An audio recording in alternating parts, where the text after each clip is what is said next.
should we dive into this clusterfuck that is Dark Heresy? Yes. Yes, indeed.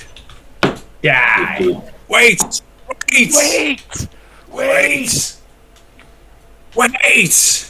Need to just get myself a drink quickly before we start, because otherwise it won't be quite right. Yep, no problem. You've only had 17 minutes. Crack on. Sorry, don't look at my belly, it's too fat. Bless him.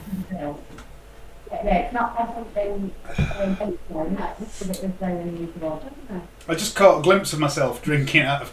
I'm not high, by the way. Yeah. I just caught a glimpse of myself drinking out this bottle and thought, I look like a tiny man with a normal-sized bottle of beer.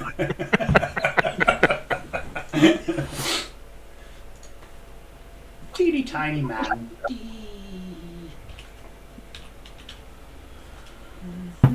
Sometimes when Johnny's gone, I like pretend that skull and crossbones flag in the background is still him. Run away. To feel a bit odd. Okay? This might be a strange game tonight.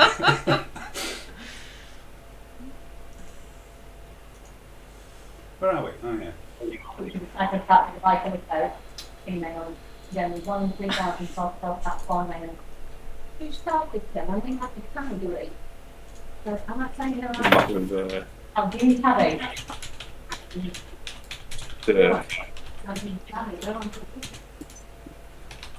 Just been complaining about looking fat, and then I've come back in with some pudding. It doesn't look good for me at the moment. That's not a drink, Johnny. Pudding is not a drink. Be careful, you might do yourself an injury. I know, I'm going to have pudding and a drink. Is it sponge pudding? It is sponge, yeah. If you drink a sponge, toffee, it might go badly. Sponge. Just pouring sponge down your throat. With pink custard. I just hope I don't drink too much whiskey tonight, and because that's going to look messy if it goes all over my wall. Because that's it's a nice whitewash wall. Yeah, awesome. It'd be like the decks of the Event Horizon, which I watched last night. You know what I mean? The windows and that, where everybody's like splattered everywhere. That was such a good film. I love Event Horizon. Yeah, basically. Yeah. It's a great film. It's like I remember when I first originally watching it, and it fucking bricked me up. I was like, oh my god, this is so dark. Then I watched it back now, and I was just all I was doing, because I'm so desensitized, I was just looking at the CGI on it and going, holy shit, this is crap. You know what I mean? That CGI is awful. You can see better violence and blood on the internet, and most of it's real. So yeah, basically, yeah. You can see better stuff on the internet now, or you can, I've seen worse stuff in our Dark Heresy games, So I pictured worse stuff. So it wasn't really scary. Like it was like I remember it. It was like it didn't make me go, whoa, that's freaky. How many? It actually made me think internet. How many films have you seen where Thousands. someone has all their skin peeled off their arm, for example? There is a film where someone gets peeled. Maybe not all their skin, but a bit of skin. Terminator. Oh, Martyrs. That's a grim film. That is. Yeah, it is. That is so. It's a horrible film. That is. It's so awful. Yeah. It is one of the worst films. Like to watch. It's just like the whole concept of it is just horrific. Yeah. It's horrific. Is it a bit absolutely horrific? Is it a bit like the Phantom Menace? No. Predator? No, nothing's that bad. Get it involved. Yeah. Predator's very skin-tastic. If you like. The prequel trilogy looks Oscar-worthy by today's standards, to be honest. Yeah, I mean, the whole plot of the Phantom Menace almost makes sense in context to the new trilogy. Yeah. Fucking trade embargoes with robots and all that bollocks. Anyway, right, let's do this. Leanne. Yeah, I'm ready now. Take us in. Previously on Dark Heresy.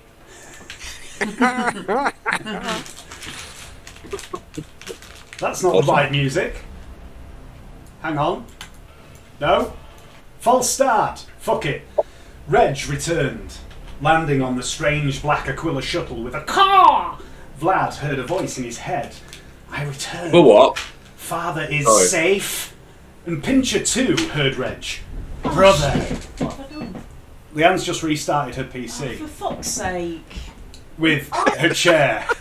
Why are the buttons right there? For Leanne. fuck's sake. How do you keep doing this? It was my toe. You have to put up a protective screen. Right, I'm going to carry on. Get Yeah, sent just back in carry roll on. 20 in this go. Just carry on. Brother, the Iacanthan felt something push against his mind. It was not strong, nor was it forceful, and he resisted whatever it was, and the feeling went away.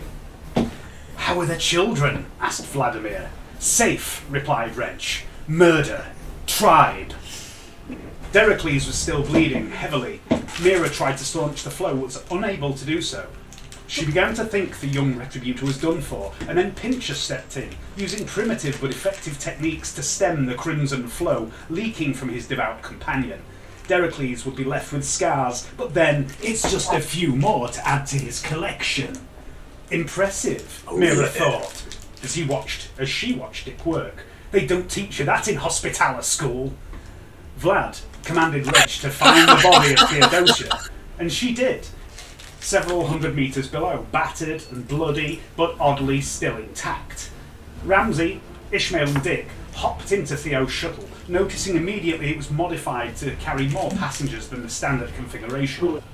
The servitor pilot was a former Navy woman, judging by what was left of her body and the filthy, ragged remains of her uniform. Her limbs and eyes had been removed, and she was hardwired into the pilot's seat. Ishmael determined that she was configured to respond to commands from someone with a specific voice print. The flight recorder of this craft had a flight plan from Hive Tarsus, but the tech priest quickly determined that this was fake.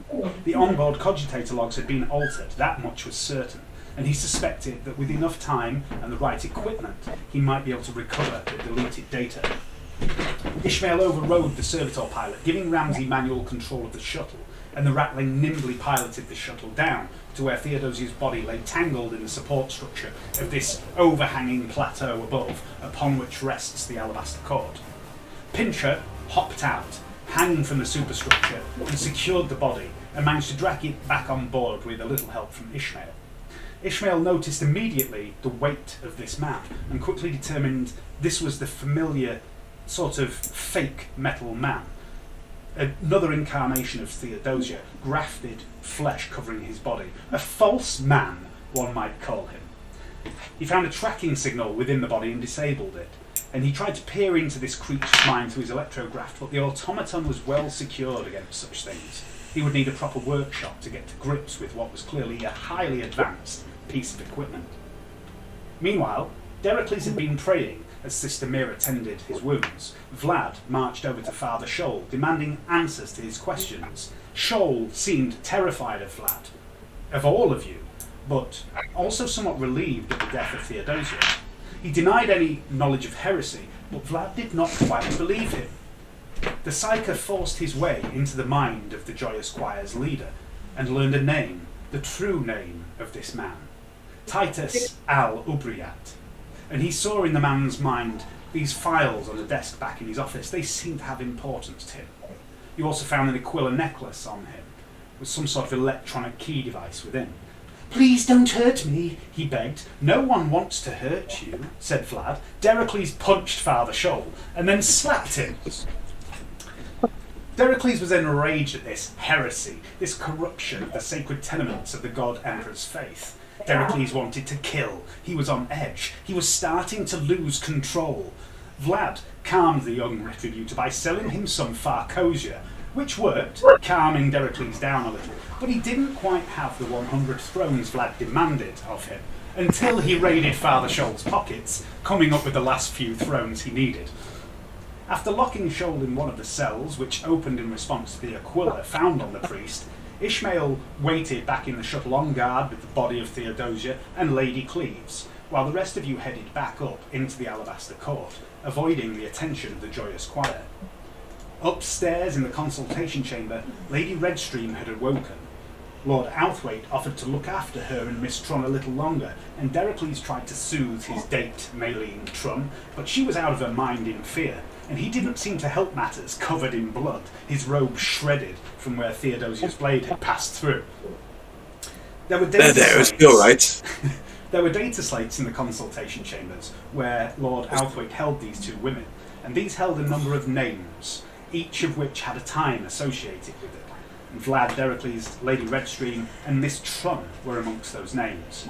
You soon realised these were the appointments you had made for your personal trueness consultations. The last two meetings of the night had been Dericles and Miss Tron. How fortunate, how very, very lucky. What would have happened if members of the Joyous Choir's flock had come wandering upstairs to find you dragging Father Shoal around and murdering counsellors? In Shoal's private chambers you found a series of scrolls.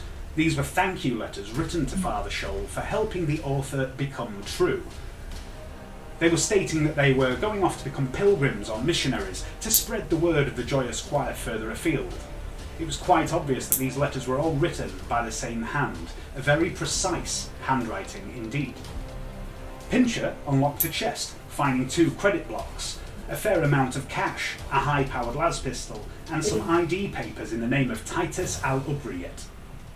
Pincher tried to pocket the credit blocks, but Vlad spotted him and had a word about sharing the loot, or, as most agents of the Golden Throne would call it, the evidence. In Shoal's office, you found some religious tomes and three data slates that Vlad had seen in Shoal's mind. The first of these slates was almost identical to the list you got from the bounty hunter Volin Orde, but instead of the names being annotated as viable, not viable, and processed, these names were marked as on the path, or true. There were a few more names on this list, compared to the one you got from Volin Orde. Lady Redstream's name was there. On the path, said her note. And Vlad's name was there, although his name was marked as true. The second data slate contained a longer list of names, a number of which you recognised: Barella, Danine, Boulderdown, Redstream, and Lady Mira Rains. It appeared to detail financial donations of many wealthy members of the church. There was a lot of money coming into this place, you realised. And the second file on this slate seemed to detail expenditure, food and supplies for the court, general running costs. But comparing these two lists, it seems several million credits were not accounted for. There was more money coming in than officially going out. And the third data slate, again, similar to one of the ones you got from the bounty hunter, a long list of names that you know now are members of the Ecclesiarchy, the Administratum, and the Magistratum. Besides each name, a long alphanumeric code. But in addition to the information you got from the bounty hunter, there was a third column of numbers, some 3, 4, or even 5 digits long. On the upper floor, in the rooms of Thierry and Culver, Theodosia's agents, who had overseen this whole operation, you found several changes of clothes, mid-hiver garb, and spare Joyous Choir robes, a few thrones, some man-stopper rounds, and a data slate which I had forgotten about, which we'll come back to. Vlad spirit-walked the entire church, finding little of interest, and Ishmael disabled a second tracking device, this one on the shuttle. You began to discuss your next steps. Should you inform the Inquisition? Should you take the spare Joyous Choir robes? What about Ambulon? Should you head there? What was to be done with Miss Tron, Lady Redstream, a latent psyker? Lord Outhwaite was still here. Lady Cleves, who has revealed herself to be an Inquisition sleeper agent. Theodosia's shuttle, should you take it? Should you lock down the Alabaster Court? Your objectives for this mission remain unchanged. Investigate the choir for signs of heresy. Find the source of the harmony meters containing the crystalline circuitry, and, if possible, learn what has happened to Sire Strophes, the niece of Lord Lawrence Strophes. You have now, you suspect, enough evidence to convict Shoal of a number of crimes. And there's also enough evidence to prove the Joyous Choir is up to something wicked. The slates containing names of prominent members of the church, law enforcement, bureaucrats. And there are far too many people on that list for you to deal with them all. That would be a job for the Arbites, not agents of his left hand. But you still have to find where the harmony meters come from. And this Theodosia remains at large. Twice now you have fought this mechanical man. the real Theodosia, the man behind so much, the black cylinders, Seth the Voice. He must be out there, somewhere.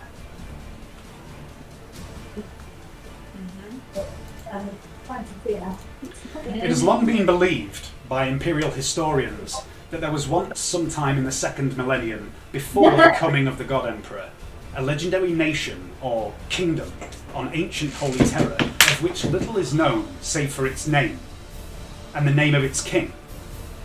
And of course, as is often the case with such leaders, there are records of a number of quotes attributed to this man. And so, to paraphrase the words of the legendary king of the nation known as Pop, it's close to midnight, and something evil is lurking in the court. He. Well, no. It's not. You are lurking in the Alabaster Court. Are you evil? Are you good? Such distinctions are very binary, very black and white. You are agents of the Inquisition, and you are above such shallow, childish classifications. You do what must be done to fight the shadow wars of the Holy Ordos. But there is a line between doing what must be done and going too far. It is an indistinct line, and each individual member of the Holy Ordos may have their own interpretation of where that line lays. But what about the six of you? How far will you go? Where will you draw that line? How close to radicalism, how close to heresy are you willing to stray? So far, in the months you have worked together, you have most certainly stayed on the right side of that line. Sure, there has been dubious decision-making, some rash actions by certain individuals. There have been laws broken, but who cares? You are agents of his left hand. Such things are beneath you. But despite all this, despite the casual murder, the purchase and consumption of illegal chems, the petty theft, none of these acts could be considered heretical. They are not an affront to the God Emperor of mankind.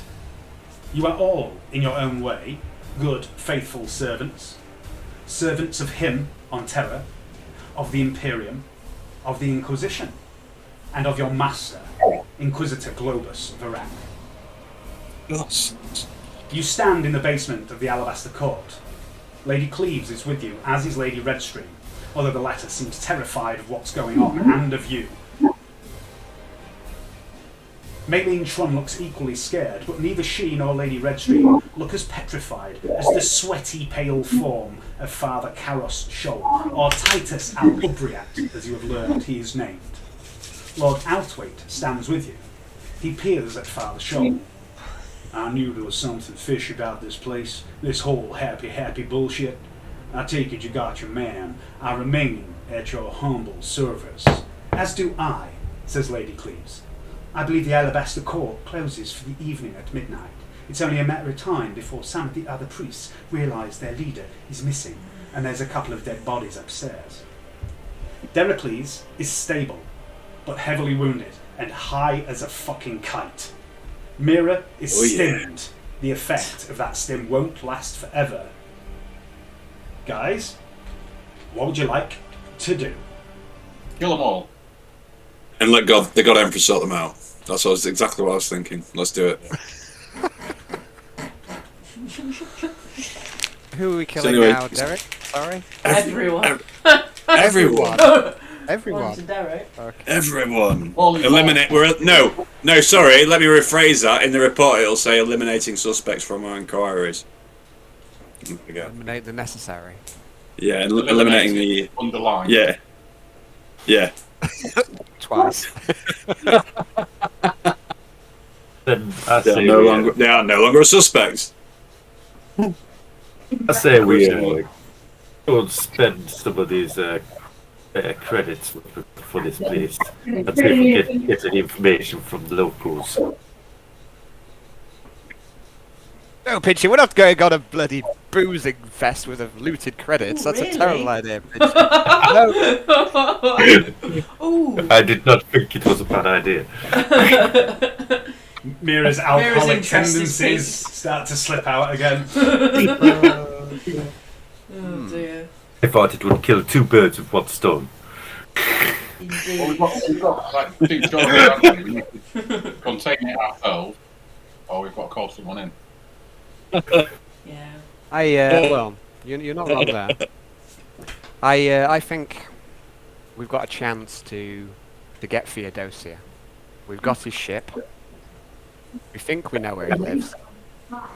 Yeah. He's surely the source of these harmony meters. Surely Well, he's the root of all heresy. What is We need your equipment from the Lord's place then. We certainly would need our tools. So, I mean, I wouldn't suggest that we. So I can fly everyone over there, and then we can leave our associates there. And head off to The Ambulon. only thing is, what we're going to do about this place and the, Torch it. you know, like, Just torch it. All of yeah. Is it not I think evident? the real threats, if you like, we've already either killed them, or we haven't apprehended, I feel The other priests are just minor. You know, they probably don't even realise what they're a part of. These other minor. I don't see why we Can, could. can we get Yeah, Shoal we'll to send use them all home? Because we don't need anyone else here, do we? Don't need to talk to anyone Why don't else. we just we get on the flyer and just go? Go. I mean, we've got Shoal, we've got the data slates. Just leave them partying. I don't know if we, or you, like you say, you could call it in, bring in the Arbites and arrest everyone. That might be a good idea. the problem is they've got a personal army. What are we going to do about that? I just, We just I'm fuck not off sure. and leave them to it. Yeah. I think that. I mean, that's kind of what I'm in mind. I think the head of the snake is Theodosia. We've got his ship. You know, he may not realise that that we've taken out his clone. Yeah, definitely. But then also, this place is going to be sanitised in the meantime. I'll wait. And the other problem we've got is that Dericles and Mira are not 100%. Yeah, Mhm. we need Yeah, to rest, don't we? we're pretty fucked. Like, you know, Dericles no, can. Francis Douglas. Dericles can have. He's had first aid, but he can have proper treatment in an infirmary. Mira is fatigued as soon as that stim wears off, which is a matter of minutes. That can be counteracted by a good sleep. I think Dericles is also the whole. I was going to say, like the city that we're going to as well. That's going to be like a Mechanicus stronghold. I'll wager. Yeah. Okay, so you don't know much about Ambulon. Mira knows a little bit about Ambulon. In that it's this walking city. Mira, I would like you to make an intelligence test, unless you've got common law Imperium, in which case make a common law Imperium test. Also, you can vaguely gauge how far away Ambulon is. It took Reg about a day or so to get there and about the same to get back. Bear in mind he's a crow, or she's a crow, travelling at crow speed. That would give you an idea of how close it is. As the crow How flies. fast is it going to fly? We'd get there about crow o'clock if we headed off now. Is it an African crow or a European crow? Laden or unladen. Just say just straight intelligence. If you haven't got common law Imperium. yeah. Right, common law crow. Well, as far as I know, and I reckon a day's cruise flight is probably around about 60 miles. Okay, Mira, as far as you're aware, there may be a Mechanicum presence on Ambulon, but it is not a Mechanicum held city. Ambulon basically travels across the surface of Scintilla, digging up ore and earth and processing it into valuable and non-valuable stuff, which is then used in a variety of construction techniques and things like that. Cool. Do we think that Theodosia came from there? Do we have any evidence to suggest that, or is that going off on the wrong tangent here, Dave? Okay, so what Like, the reason We need to take the flyer back and like double check the flyer and the pilot. Could we do that at Lord Jobber's place? In which case, let's get out of here and get back there and Yeah, so Lord Stroh's does have a workshop that Ishmael could use. Ishmael does think he might be able to get more data off the flight recorder. He's found this flight plan back to Hive Tarsus, but he thinks it's fabricated data. The reason you've got Ambulon in your mind is because when you encountered the first Theodosia, you found a shuttle which suggested it came from somewhere to the south.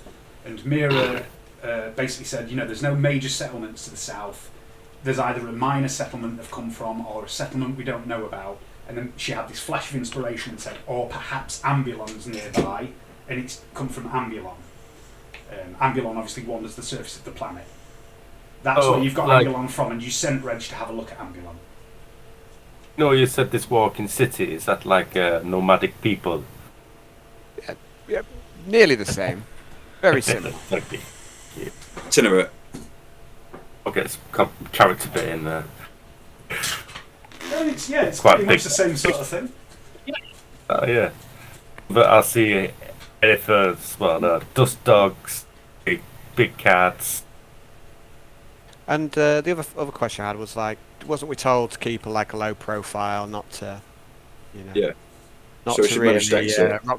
Yeah, I think that's rather than calling it in. I don't know if there's anyone here worth arresting. I mean, that's how Varrock prefers to operate. He likes to work from the shadows. He's not an overt, going guns blazing with a small army at his back. He likes to send in small teams like yours until you've got enough evidence, and then he will hit with stormtroopers, Arbite, when he's absolutely certain that he's got his man or he can prove everyone's a heretic. His exact words were, try not to contact the Tricorn unless it's absolutely necessary. Okay. And I think, like I say, the head of the snakes, Theodosia, we should. Yeah, let's take everyone back then. We'll. Do you guys want to go there now, or do you want to? Do we drop the non-combatants off and everything? Let's take everyone back to Stroh's and okay. gear up, heal up. I need to wash my cravat anyway. I'm delicately stopping and bleeding. Have you got blood on it? No. Right, let's go then. Okay. All right. Let's head back. Take everything and everyone, and While we're in the basement, have we got anything to take like a pictograph or something? Derocles has, throughout this entire mission, had a picture recorder running in the incense mace flail thing that Ishmael made for him. He's been recording everything. Brilliant. Oh man, that's going to be amazing for his kill shot. we might have to edit that into the... It's one to play back. It's for playback and pause purposes. Yeah, this is the moment. The highlight of that several hours of recording is the bit where it just has a view of a floor, and all you can hear is Derocles and Maylene Trun getting massages. That's gonna be superimposed over. The sound's gonna be superimposed over that scene where he just smashes somebody with the thing, and it's just gonna make the ultimate thing for Derocles. That's just gonna seal the deal for him. That might just get a rise out of him. Let's see. Let's see. Ishmael. I was wondering if you'd be able to compile something for me when we returned. Sure we can. All right. Excellent. I have a very specific set of things I would like you to do, but I shall discuss it with you later if you'll have no problem with that. When we have And that's basically excellent. I need my eviscerator. Let's finish this. Can't even walk, can you? You'll be fine. It's just a flesh wound. Carry me, Ishmael. You have the strength. Or fashion me some magic legs, Have which I can charge into battle. A battle chariot, Have you what, Alan? like one of the stars. I've got Like to one of say, the have Have I healed Johnny psychically? Presumably I have. If I haven't, I How can't recall many? if I haven't. Yeah, I think you did and mirrored first aid. She can do extended treatment in a infirmary. Okay, And fair then he enough. will I'll be do it. stuck on whatever wounds he's on. He won't be able to go above that until he's had, extended periods of health work. Christ almighty. I'm not getting all your audio, Dave. I don't know why. Yeah, it's a bit choppy. Same during the Coffee, intro. Dave. I was Wait a minute. getting most of Bit it, chop. not all of it. It's a little bit choppy. I get Leanne's Coffee. fine. Okay, I'll. Which is weird, seeing as you're on the same mic. Is that a bit better? I don't think so. Hang on. I think it's just the same. Like I say, I get most of it. It's just like the odd syllable. How's that? Let me So speak at length for a moment. You're probably Yeah, getting two so- of me now. Is that any better? I'm not sure. Maybe. Okay. Yeah, keep chatting. We'll see what happens. Yeah, so I think it's the sort of thing that might notice over time rather than just saying Yeah. a few words. So. All right. Okay. So, is that what you're doing then? You're taking the shuttle and returning? Let's do this. Yeah. We're gonna leave these partiers to themselves and take our captive and our evidence and get out of here. Let's say we want to try and keep things as much as we can on the quiet. And try and surprise Theodosia. Okay, so when you say captives, you're referring to Miss Trum Shoal. and Lady Redstream. I meant captive. I meant Shoal, really. And Shoal. Yeah. Shoal's like what I consider the captive. The others are just, our honoured guests. So we're just taking them back for their safety. I wouldn't call them captives, even though they are. No. Okay, and what about Cleves and Althwaite? Same to them. They can liaise with Stroves, I guess, and find a way out. Okay. Lady Cleves says to you, I would be most willing to assist in any way that I can. If you want me to stand guard over the others, for example.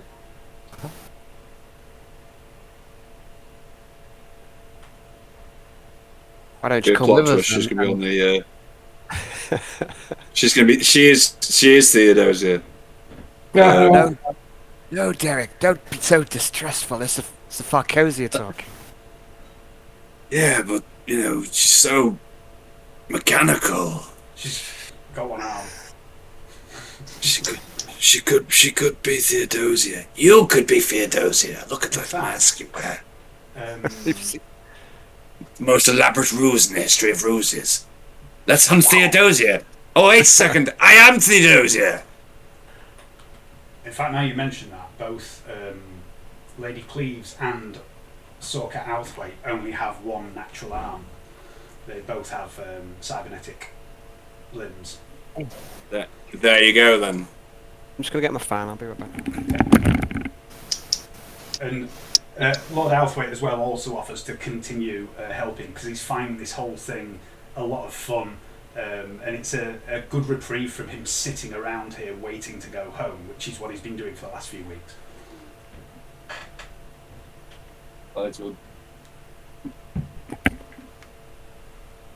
Yeah, I think if we take them all back with us, then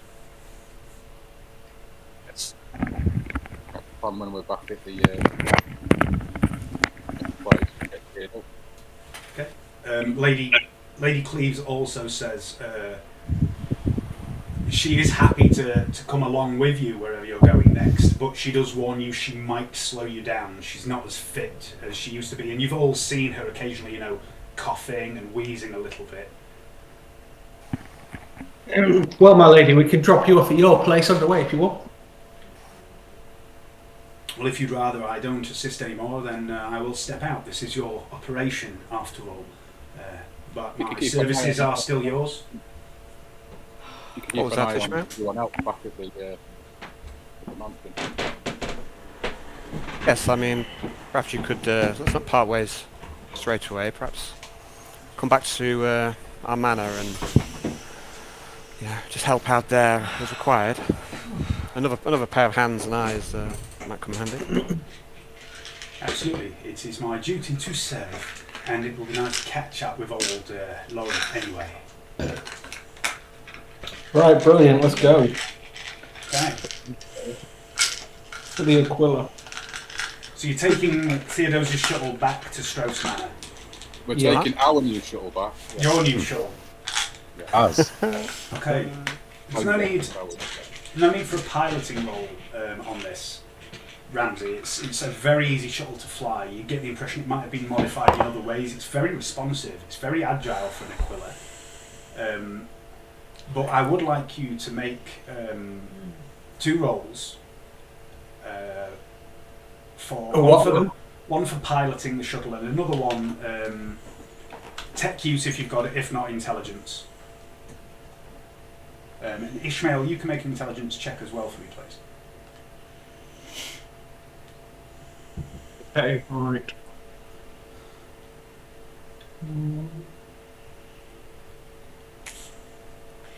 Yes. It's happening.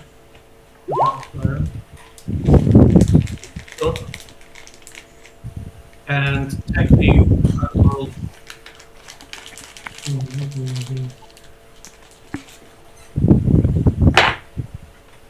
Okay. Okay, so on the way back to Strauss Manor, you have a near miss with another civilian craft. It passes incredibly close to you, overtaking you. Not in a hurry, as if it's foot to the floor type flying. It just cruises past you, almost hitting your vessel, and you think, "That's weird. It's like they didn't see us." Aha! Marvelous. Okay. Cool. So you got stealth. I refuse to confirm or deny that. Okay. So it's stealth. Okay, so you get back to Lord Strauss Manor without incident. Lord Strauss comes out to greet you, and he sees you approaching with this group of people that you've brought. He says, "Well, I say, I didn't realise it was an after party at Strauss Manor. What? Ha ha!"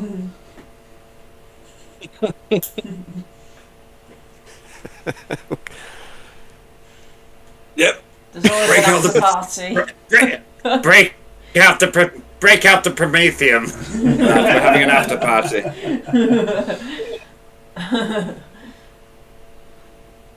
Like Heresy style.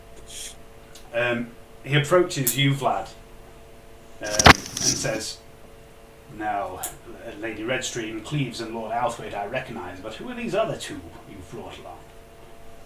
Sorry, so who's he referring to, the other 2? He's referring to Shoal and... Maylene Trun. Is it Maylene Trun? I'm going to say this one here, we have interrogated and found him to be a foul heretic. He needs to be held under lock and key at all times. Maylene Trun is a fine lady, and we've saved her from danger. Steady on, Vlad. Steady on. And Dericles moves himself in front of Maylene. Yes. She is but an innocent bystander in all of this. Merely my date for the evening. And then he's just going to turn around and look at her and then just gesture towards her with an arm going up and down. She looks even more scared now than she did before.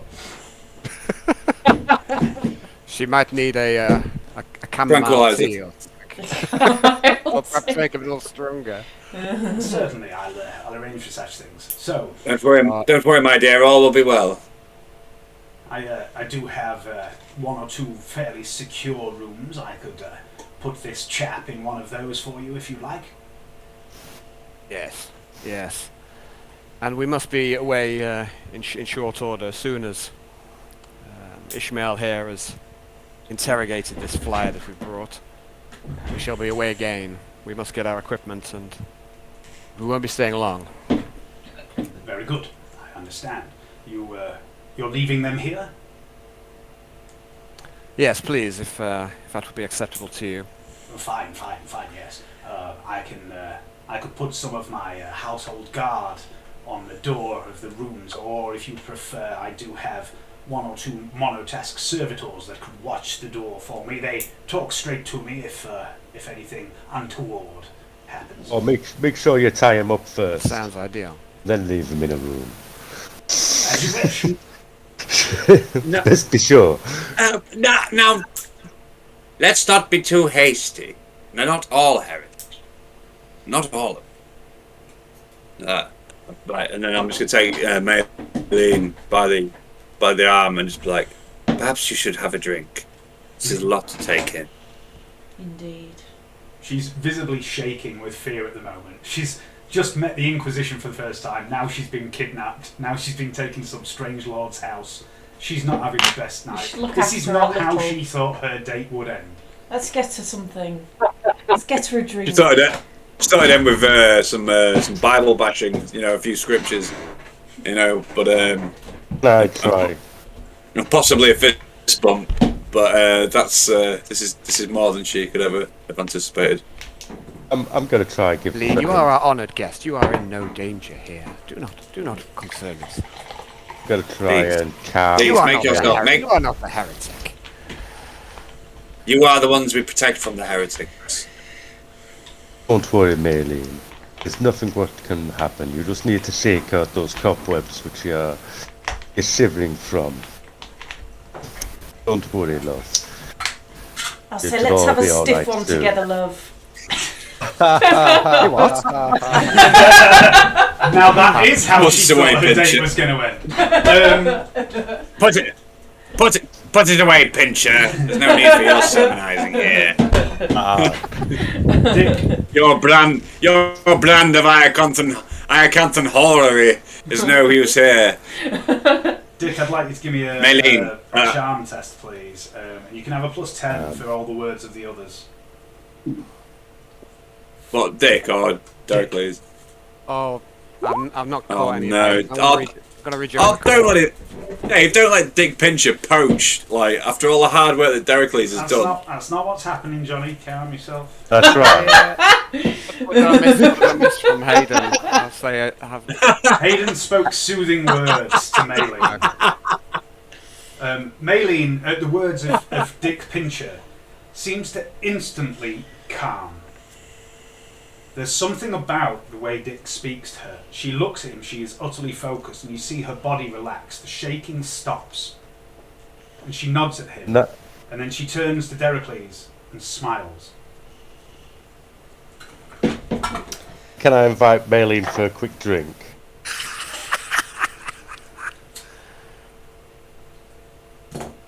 Sure. Maylene, would you like to have a quick drink to calm those nerves? She nods. She doesn't say anything, she just nods. Okay, I will Yes. go and ask one of the servants, or take her to the bar area. Alright. Anybody else coming? Please? Okay, so just as a reminder, Yes, I am. Mira As is her fatigued. chaperone, I feel obliged. There is fatigued. Mira's fatigued. All right. Dericles is Farcosia'd up, very heavily wounded, and when the Farcosia wears off, he will also be fatigued. Oh, let's get these two to the med lab first. I will take. Oh, I see. So that's how it is, Pincher. I see through all your schemes. I see how the there's no fates are scheming weaving here. now. Okay, you Sure, I get just need yourself to go to here. bed. It's not my bedtime. I'm a big boy now. Dericles the Illuminator. You're off your face. I'm Dericles the Illuminator. You are illuminated. No, I am not off my face. He's just gonna put just gently ghost his hand in front of your face. You're off yours. Always. Like that. Always. And then just turn around and start staring at the wall. I'm gonna go. I wish I was off mine though. Let me see what I can do, and I'm just gonna go like that in front of Mira's face. Ooh. Now you are. I wish. It's like magic. No! Sorcery!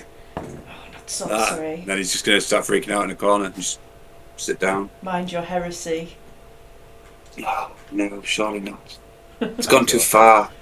I partied too hard. It's against the Ecclesiarchy handbook. Partied this hard. It is. Under the chapter of partying is heretical. Too much fun will kill you. It is. You should go to the corner. Are these the two least holy people? Go to the corner and think about what you've done. We are but meat shields in the Emperor's service. It's always like the holiest people on the team get absolutely mullered, like, and then that's what holy people do. Yeah. Like that is what they do. Yeah. We do. We make the sacrifice, so you don't have to. Mm-hmm. But yeah, so I'm gonna basically just perhaps the med bay is a good idea.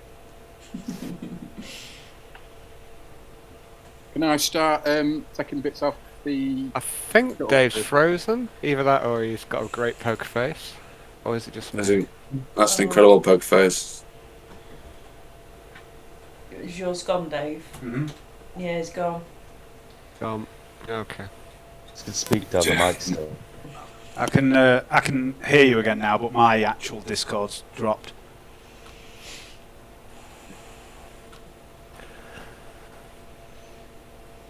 Right, so let's clarify what everyone's doing. Let's go around one at a time. So we'll start with Dick. Is taking Maylene for a drink. Yep. Mira, what are you doing? How fatigued am I? So you need at least 2 hours rest to lose. You've got 2 levels of fatigue when that wears off. Right. You need an hour per level of fatigue. Dericles also needs some healing. Yeah. I can't heal him yet, though, can I? Yes, you can do. Not first aid. You can do extended treatment in Lord Stroth's infirmary. Oh, well, I can go with him and do that if you like, and then I'll retire to my chamber. All right. What's the time and everything? It's about your bedtime. It's about midnight at the moment. All right. Okay. Way past your bedtime, and probably mine as well. Yes. For once, I shall retire to my chamber. Yes. Dick, were you trying to say something? Think about things. Anybody seen my book at all? No, don't forget I said anything.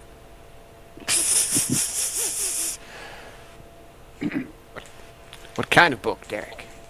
It's just it's a mere trifle. Don't worry concerning yourself with it, lad. It's nothing of importance. Nothing that the Inquisitor wouldn't regret me losing. You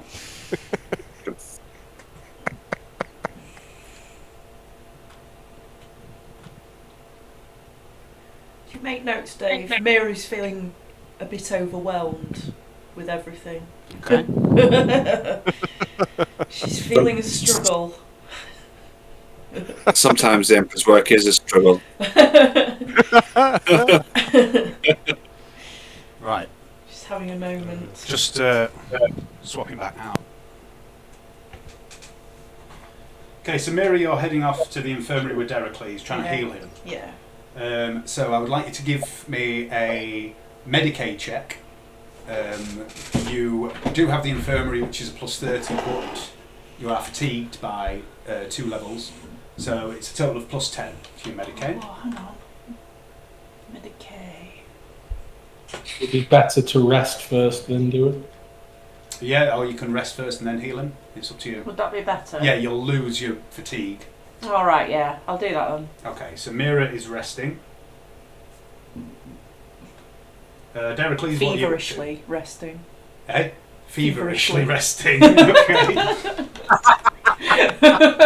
Dericles, what are you up to?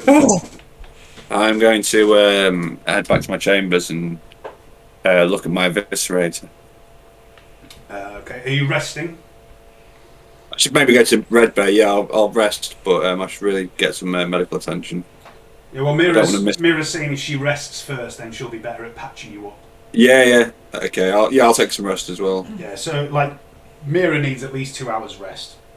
Vlad, what are you up to? I'm going to assist Ishmael in his work with the flyer, if I can. If not, I'll just hold things or go and get him a coffee or something. I don't know. Yeah. But yeah, if I can assist, I shall do so. Yeah, of course you can. Ishmael, what are you doing? So we're going to try and figure out the flight recorder, the flyer. Yeah. And then if I've got time, we'll have a look at the Theodosia's head, if I can track that. Okay, yeah, you've probably got time to do both that. You've got at least 2 hours while Mira rests, and then she's got to do a medical treatment. Yeah, that's the two things, I think. And then, then get ready. So. Yeah, okay. Ramsey, what are you up to? Well, before I get all my gear together ready for the mission, I am going to go... I'm going to nip, I'm going to grab a sandwich, and then I'm going to go and have a look over the flyer and see how it differs from your bog standard Aquila. Okay. Just need to do Dick, but Dick's not here right now, so... Okay, there's no need to roll for Dericles. Vlad's assisting Ishmael. Alright. Oh, Dick's just turned up. Oh no, he's gone again. Oh no, he's turned up. No, he's gone again. Alright, the shuttle.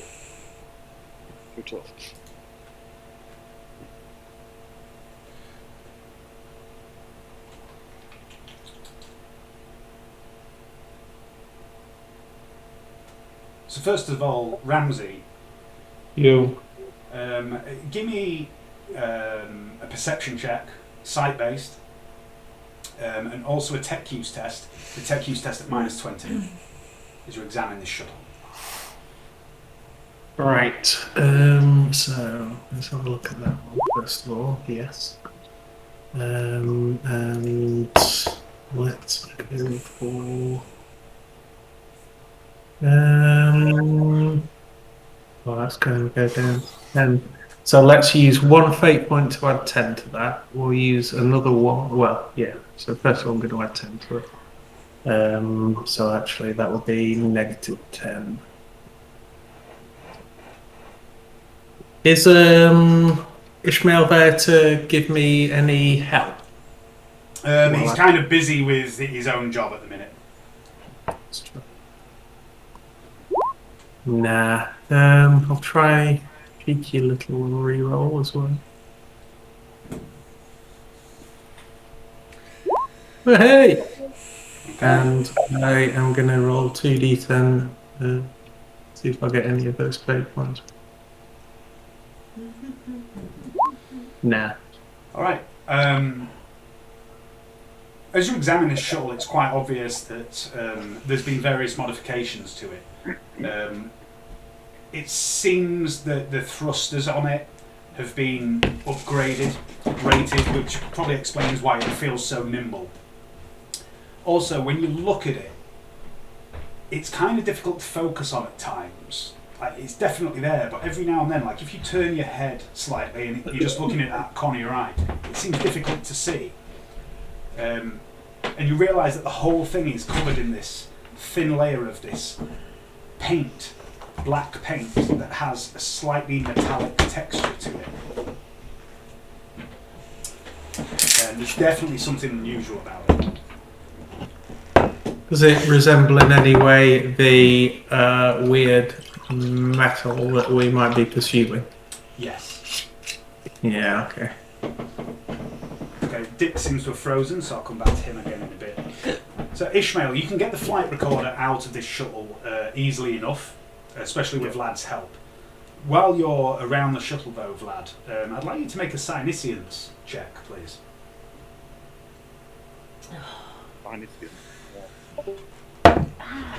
No, it's just for Vlad, sorry.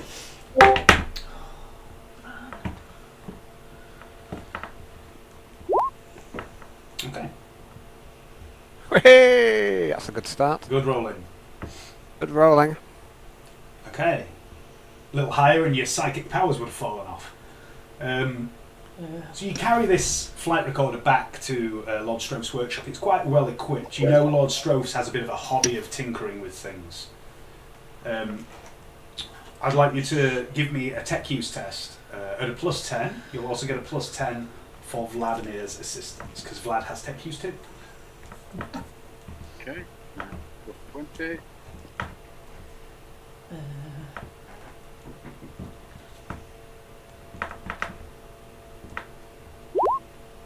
All right. So between you, you connect this up to the cogitator built into the workshop. You begin to run some tests on it. You realise there's a physical block on it that seems to be hiding data. You manage to remove that. And you look over this data again, it shows it comes from Hive Tarsus. And it's quite obvious that this data is being constructed by hand rather than the actual telemetry log of a flight path. It's definitely fake. And you find this second set of data hidden beneath this flight pan. Flight pan? I keep saying flight pan. Flight plan. And you force your way through the security measures in place here. And you see the true flight path. And you see the return plan that was never enacted. And it heads south and then east to a point in the desert wastes where there doesn't seem to be anything of note when you compare it to known maps of the area. And you also realise that there are instructions within this flight recorder for the servitor pilot that once it arrives at this location, it is to attune its vox to a certain frequency and await further instruction. By golly, Ishmael, I think we've got him. I think so. At least you know Got that metal fucker. So, Dick, Perfect. are you back with us?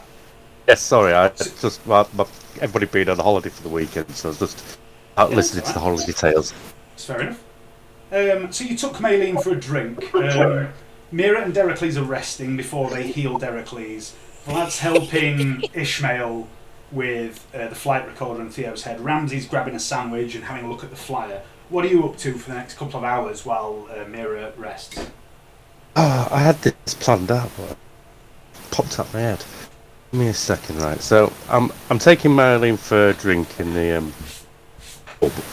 Yep. What was I going to say? What was I going to say? I'm going to chat to Maylene. She's a dressmaker, isn't she? Yes. So I'm going to comment how beautiful, how lovely her clothes look. Okay. And first, and then I'm going to, Movie. and then I'm going to ask if she made them herself. She did make them herself, and as soon as you begin talking to her, Dick, she seems much more relaxed. And when you mention her dress and her dressmaking skills, she seems to come to life. You know, she's a very timid mid-hive woman, but once you get her onto this subject of something she knows, she comes alive, and she's very passionate about dressmaking. And she spends a good half hour boring you with the details of exactly what kind of stitches and fabric she used to make this entirely by hand. She doesn't use any machinery. I'll take a willpower test to see if you go to sleep or not. Can I show her some of the tribal stitching of where I come from, what we used to do with leather? Yeah. Talk about that back to Don't get your leather pants out. It's just, let's see where this is going. And, right. Look, I'm just going to stop you there. If you think Maylene Trun is about to leap into bed with Dick after what she's just seen, you're pretty fucking wrong. This is all about keeping Maylene calm. But this is Dick Pincher we're talking about here, Dave. It is. Yeah. So she's a lot calmer. She's come to life now. Yep. Very, very, very good. I'm also going to start asking if she could incorporate armour and mesh weave into some, like a jacket for myself. Like I'm going to describe basically a Western style overcoat thing.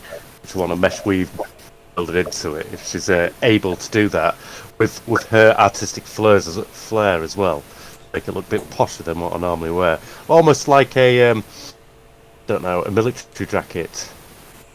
Okay. Like sharp. She explains to you.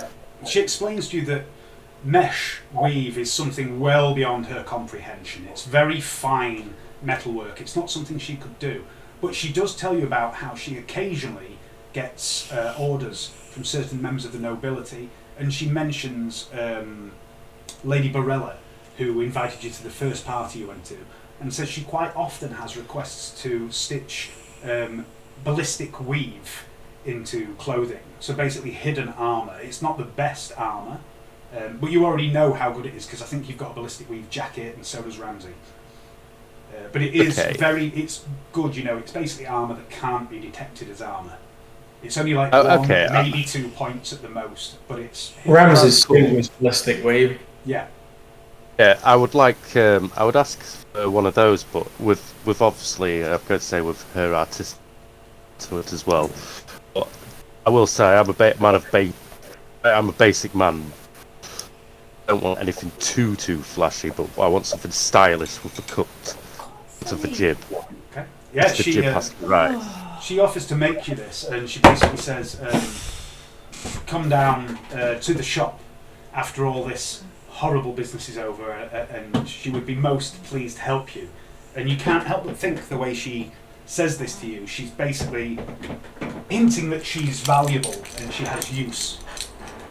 Yes, okay. I'm not there. I would also say to the Inquisition. I would like to say I pay for her time as well. But I do find her valuable, as I think you Brad just says. want to in jail, mate, and mind wipe. Yeah, honestly, I'm doing my best to keep this woman calm. No. At the end of the day, you know, this is a very timid mid-hive woman who's a simple tailor that's ended up in a bad situation, and then it's been revealed that the people she's with are Inquisition. She's perfectly within her rights to be afraid right now. Yeah. And Pincher is doing a pretty good job of calming her back down. Brilliant. Right. Well, I'm going to small talk for the rest of my time with her because I don't need healing or anything like that. So. Okay. Dodge, dive, and weave. Give me a charm test, please, Dick, while you're doing this. Okie dokie.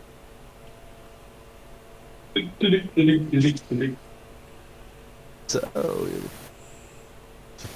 it hangs beautifully on your figure. It's a charm test I'm going for. Oh no! That was too much. I'm going to try it again. Right. Let's try it. Let's that. Okay. Your fail fuels me. No, but Right. pass the second. That's just a reputation no. roll, basically. That's, you know, like I do with Darker. It's just to see if it, you know, she thinks more of you by the end of this time that we're skimming over.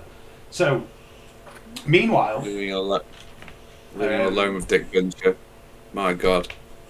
Ishmael. And She's in more danger now than she ever was back at the Alabaster Court. In the company of Pincher. Where's that? She's in shark-infested waters now. Yeah. Okay, so meanwhile, Vlad and Ishmael, you've got the body of Theodosia in the workshop too, and you're going to try to see what you can see in it, yeah? Let's have a rummage.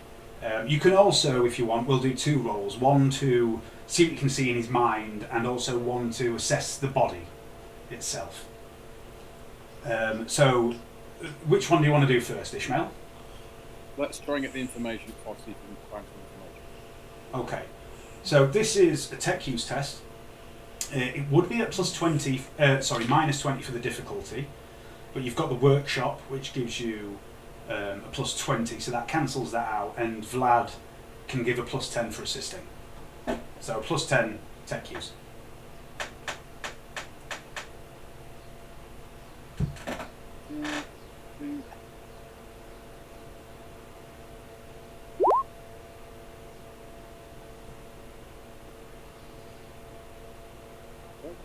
Sorry, which was this? Was this for the body or for the head? I forgot.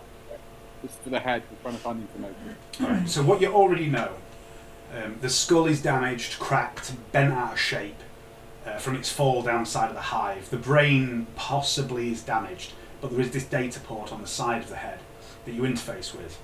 And you do manage to. And you realise quite quickly that it's very similar to the first body of the false Theodosia that you found. There's very little organic material here besides the exterior flesh. But it seems to be far more than a simple servitor construct made to resemble a man. It's essentially a suit of meat and steel with an augmetic brain containing incredibly complex coding and instructions that sets it apart from your average servitor. You realise it has no memory prior to emerging from the shuttle, but you suspect that might be because any previous memories have been deleted. You also find fragments of some of the recently deleted data, and they are instructions, you realise, deleted in the moment that the corpse fell from the corpse landing pad. But the collision as it fell down the side of the hive smashed it about enough that it stopped deleting its memories. But the last instruction you find it received is go to the Alabaster Court, retrieve high-level psyker, neutralise but preserve, return to the shuttle, command the pilot to return. And you also find in its head there is a transmitter which you already detected and disabled, and you understand now that you've looked at this whole thing that it was attempting to send a transmission when it fell, as the first of these fake Theodosias had, but the transmitter was damaged in the fall and you believe that the message was cut short, but you don't know what the message was. And if you'd like to make another tech use test, this one with a +30 for Vlad in the workshop. Sorry, on the last bit, Dave, you were breaking up a little bit to me. Did you say that the message wasn't sent or was sent? It was partially sent, but you don't know what the message was because a lot of the data was being deleted. It seemed it was partially sent. So he has got something back to the main Theodosia. He sent a message, but you don't know exactly what the contents was, and it's a very, very short message, like just a second or two, and then it cuts off. Obviously, as he fell, he's bounced off the hive wall, he's smashed his head, he's damaged the transmitter.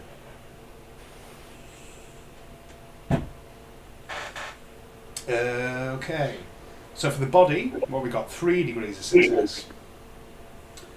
Okay, so the chest of this fake Theodosia is ruined, along with a lot of the inner workings, smashed to pieces by Ramsey's shot and the subsequent fall. The spine of Theodosia's double is also hopelessly shattered and twisted, and the left arm, the hidden blade within it, are completely irretrievable. This is where Vlad made him attack his own arm. He's totally trashed that arm. But the right arm and both legs are not beyond repair. There is a power blade within the surviving arm that looks like it might be functional, and the arm itself you think you could repair. And the legs look like they're repairable. Also, within the skull, there are a number of devices that still function. One is a device you're not particularly familiar with, but as you look over it, something pops out of your memory bank at you. Information you didn't even know you had. Knowledge of technology that is not commonplace in the Imperium. And you know the name of this device. It is called a remote servo neuro link. He also has enhanced dark sight eyes, a Vox projector, a com relay, an enhanced memory core, an enhanced cogitator core, which allows for, an enhanced combat cogitator, which allows for some incredible combat maneuvering, and a secondary cogitator, which seems to be completely geared around the concept of tracking certain individuals.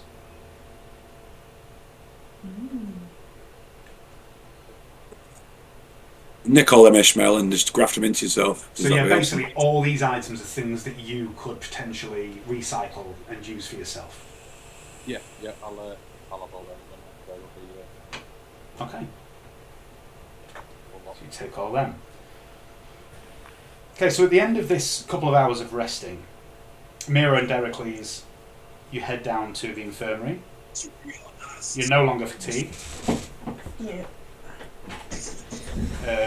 You can make a Medicaid roll, Mira, for healing Dericles. This will be a +20 for the infirmary. To your Medicaid.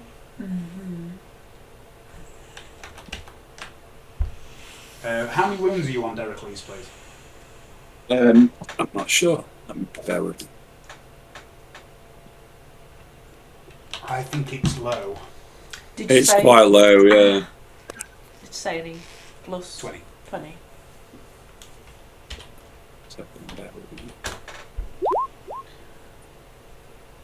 That's a fail, Mary. Oh no! Do you want a fate point? I am currently on -2. Yeah, I'll fate point it. May Okay. as well. And what's your toughness bonus, please, Derek? Toughness bonus is 3. Okay. So I've got no luck today. Normal. Re-roll it. Yeah. That's Okay. better. Okay, so 3 degrees of success. So you heal. What's your intelligence bonus, please, Mira?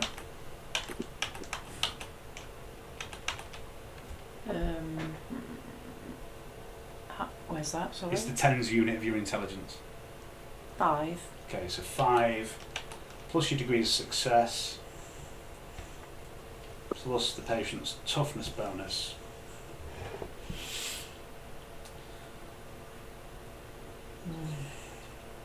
That's 11 wounds, Johnny. Oh, wow. That's incredible. But you cannot be healed again for 7 days. So I'm on 9, which is awesome. I'm ready. I'm ready to rock. Okay. If you do take additional damage, you can be healed again, but you can't be healed above 9. Mira, you are Until truly blessed by the God Emperor. Your healing skills are second to none. Thank Except you, Derek, maybe please. My pleasure. My pleasure to Except- heal. It's a pleasure to be healed, Mira. Derek I is live- now hitting on I live for Mira, it. realising that Dick has taken his woman. Wait a second, that sounded maybe a bit too full on. I'm just practicing on you, Mira. That's okay. Don't take it the wrong way. Don't take it the wrong way. Don't. Very good. I was about to say, are we about to have the first inter-party sexual relationship? And then I realised, no, we're not, are we? Because me and Johnny had sex the other week. Goodness Well, no, me. let's rephrase that. Alexa fucking took advantage of Quintius. That's canon. Quintius and Alexa. Alexa just nailed basically Quintius. His flimsy accent character, because it was just, I knew it was one of his side quests, and I was like, you know what? I mean, I don't understand how you're managing to do that, Alexa, without an actual mouth, but She was merely discussing, specifications and measurements for a new weapon of yours, Yeah. whilst taking a sample of your potential heresy. we were examining my cane. No, that came out wrong.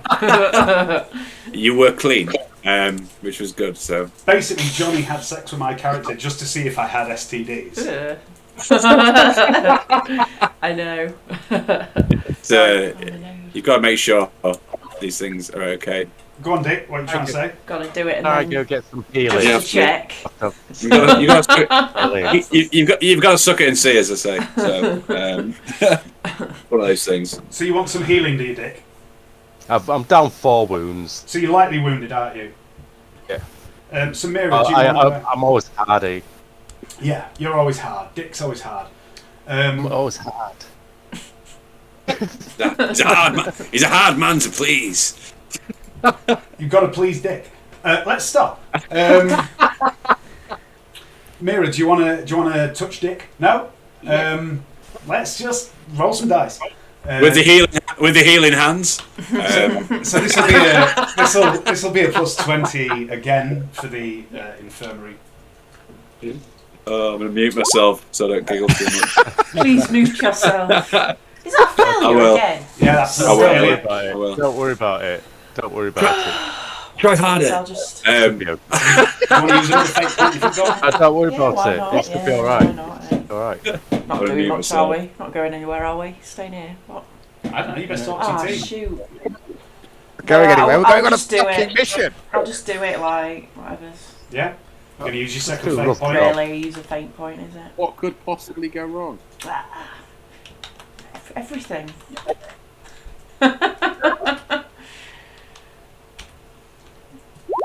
That's better. Yeah. Okay, that's put you back up to full, Dick. Oh, thanks, Mira. Does anyone else want healing before Mira finishes this? Hit the spot. Do I need healing? Mm-hmm. Do I need You did Fully take some healed. damage actually against Theodosia. Quickly. Oh, sorry, I was going to give you Annie's voice there. Back to his old self. Yeah, Dirty I keys. took He was happy. Do you want I to do something. Yeah. Yeah. Yeah, do Very another good. one? Very good, Dick. I had my doubts. So, tensions, can. but I see that they were unfounded. Ollie says hi. Yeah, you're. That's it. Hi, colleague. That's a natural one. Oh, Rosie, can you get past? Oh, wow. Um, Can you get Am I immortal now? There you go. no. Oh, Nearly. That's creepy as fuck. Okay, for a natural one, normally I would give extra healing for a natural one, but you can't use that on Ishmael. So what I'm going to do is I'm going to give you Nice. an additional plus 20 on any roll that you make for the rest of the night Oh. Cool. for that critical success. Cheers. Leanne, Invisible person. Leanne, Thank you, God I would like- Emperor. Probably would like you to have a look at a. I don't know what it's. That's Voldemort, is it? Oh, is that Voldemort? I'm sure if it was Eagle or Very I'm sure if it was good. Voldemort. Is it made out of Duplo? I see the one. She says very good. Hayden wants to know if it's made out of Duplo. That's because he's trying to. No. he knows what he's doing. he knows how to hurt you. Stand on a fight. I just cut the deepest. I was tempted not to pass it on at all because I knew what you were up to, but it was amazing. Oh. I've now got my own pudding. Wounds then, Dave. yeah, you're back up to full now. That didn't happen, that didn't happen, that didn't happen, that didn't happen. Oh gosh. Plus 5 for that. That's it. Thank you. Well, I'm not going to do that.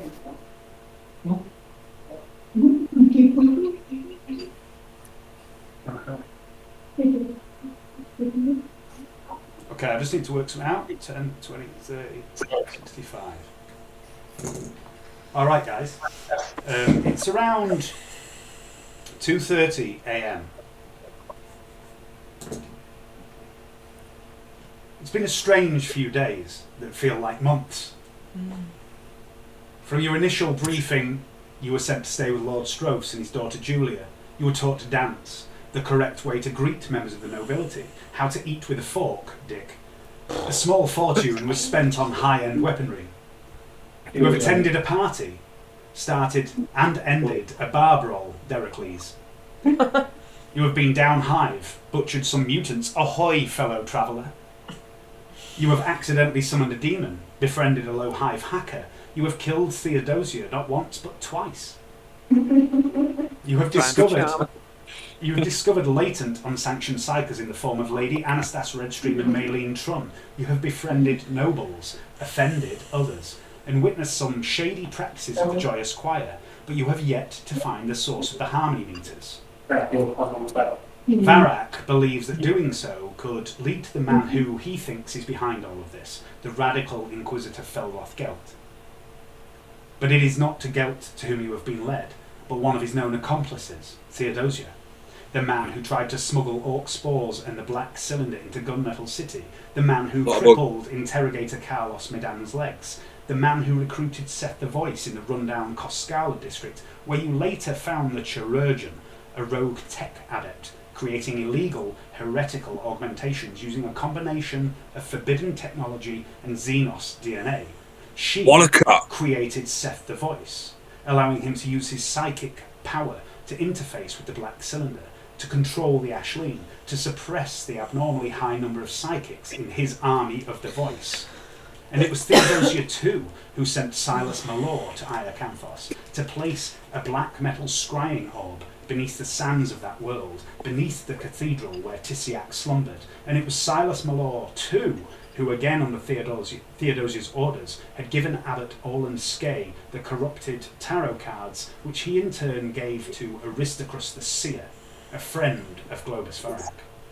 Aristocrus was blinded by his obsession with being a distant descendant of St. Drusus, and was slowly corrupted by these cards, and tricked into becoming a meat suit for Tissiac, but you prevented that from happening. Aristocrus is dead now, as is the Abbot Orland Skye, and Seth the Voice, the chirurgeon, and Silas Malor is dead twice. His dagger lies in a vault deep within the tricorn.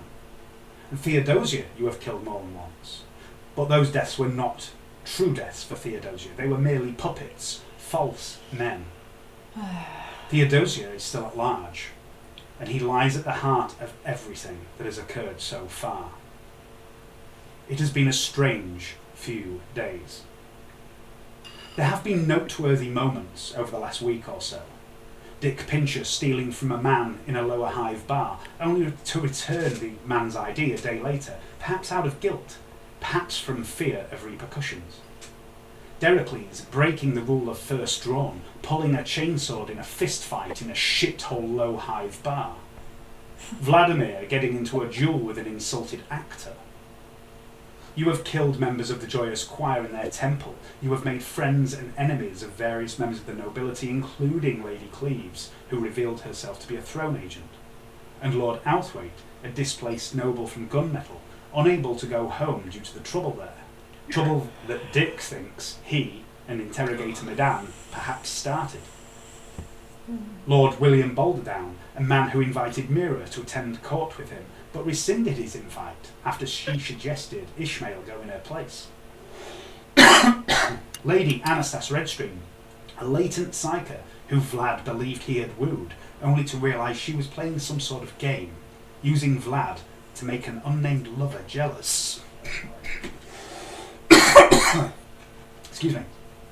And of course Miss Maylene Trum, a common midhiver out of her depth, flattered by the attentions of the young Dericles. It has been a strange few days.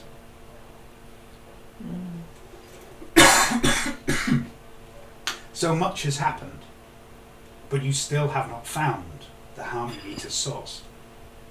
So many things have taken place. And as the great philosopher adept of the second millennium, Sire Isaac Newtonius once said, for every action, there is an equal and opposite reaction. Actions. Consequences.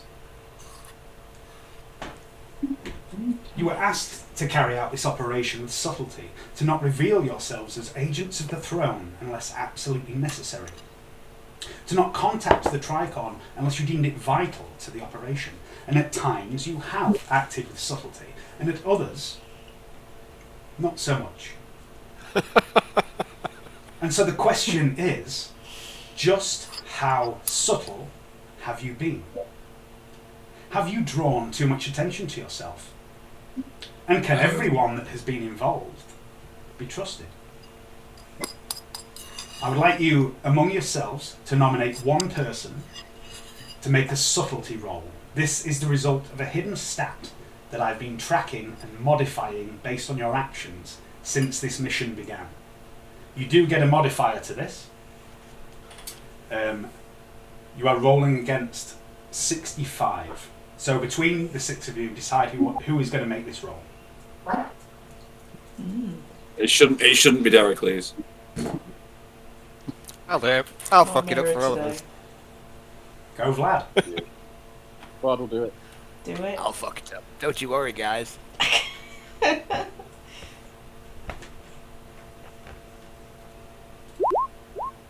Risk, no responsibility. Reasonable. 3 degrees of success. Whoa, pardon me. Degrees of what? 3 degrees of subtlety. Success. Okay.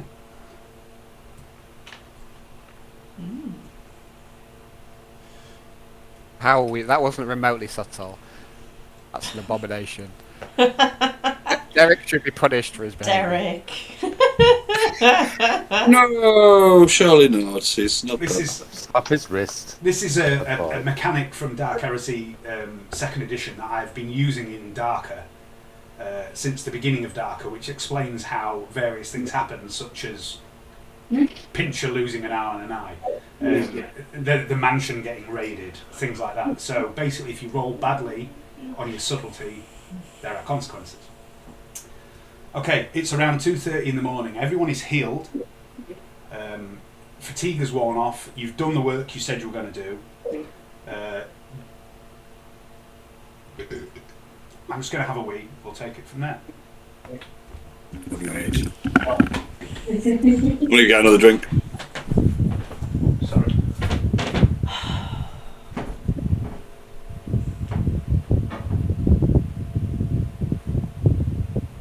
Fun already.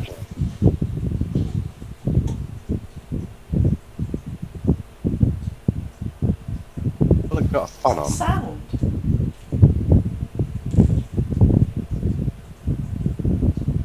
I reckon he's left his dog heavy breathing on the mic. Fan on, hasn't he? I've got a fan on. Yeah. We've got fans on, but I know. Yeah, but he's off. He's mic. It's on. Another drink. Nice. It's a bit of ice. It's nice. One moment.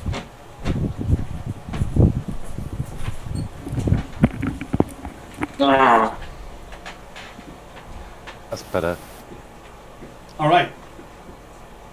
Alan left his microphone next to his sorry. fan just to torture us. Sorry, guys. Sorry, guys. Oh, is it you? Okay, so it's 2:30 a.m. ish.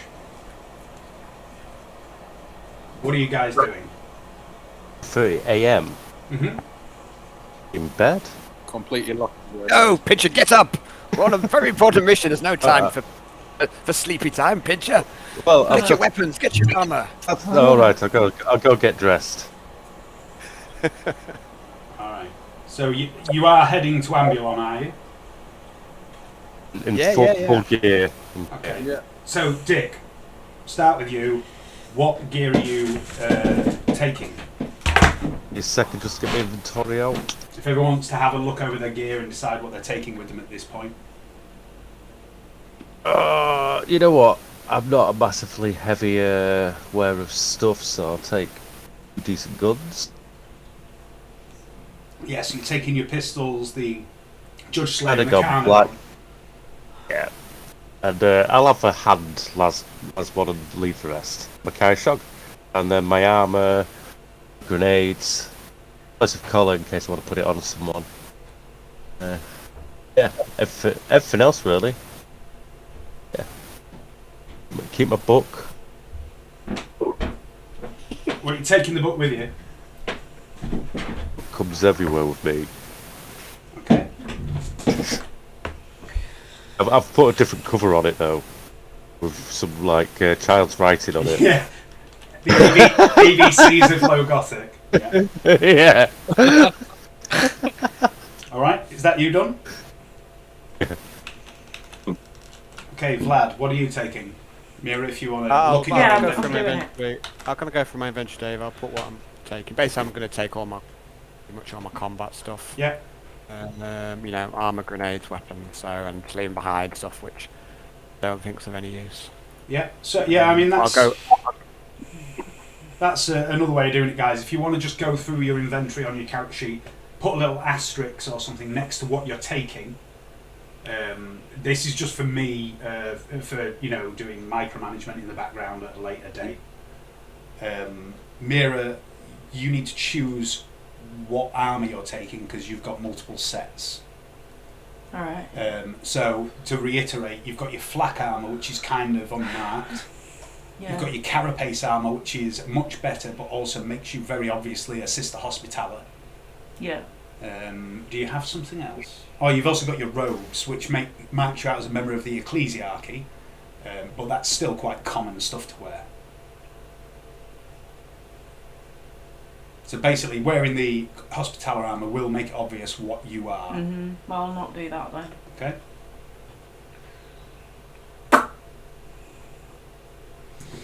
So you just want to put an asterisk, Liam, next to everything you're taking. Yeah, I know. Okay. I didn't know if you'd heard me. What the hell are flugs? Are those what you put in your ears or something? Nose. Oh. They block. They basically work like a miniature respirator. Okay. They block gases, but they only have about a 2-hour lifespan or something like that. What's a ring of suffrage? Your ring of suffrage you can use. It's a ring on your finger with spikes inside, and you can use it to basically give you a boost to your willpower in certain situations. Yeah, okay. Dave. Yep. My clothes aren't written on my inventory. Are they not? Not the actual garments I've got. You know, I've got a lot of garments now, especially after that party. Spinning bow tie, haven't I? Yeah. Put that on. I'm putting that on. Yeah, you put your spinning bow tie on. Yeah. Yeah, you've also got the really bling gold jacket and stuff like that, haven't you? I'm not wearing the bling. I'm not going to wear the bling gold jacket, but I'm going to put the spinning bow tie on. I think you might save your life. It might save your life, so deflect a bullet or something at the last moment. Blind them with the light reflecting off the top. Yeah, be like overwhelmed by bling. Let's do it. I'd be like Gandalf on the charge. Anyway. I like it. I like style.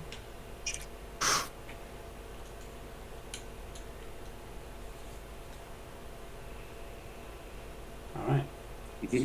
So once everyone's sorted out with that, let me know. I'll take that as well. Might come in handy.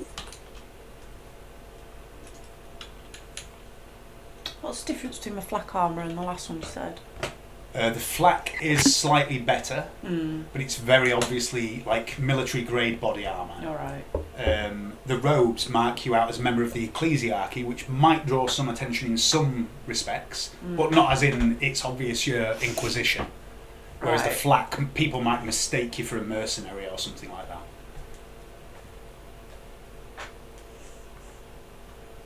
Put the flame as well.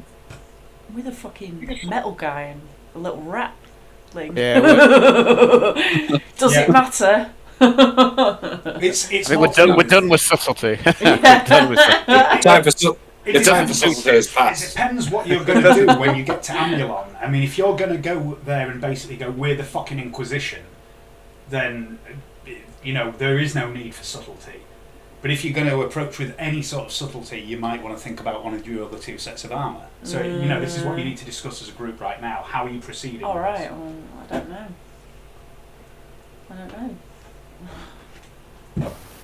Hey, flak, Get a mess vest on.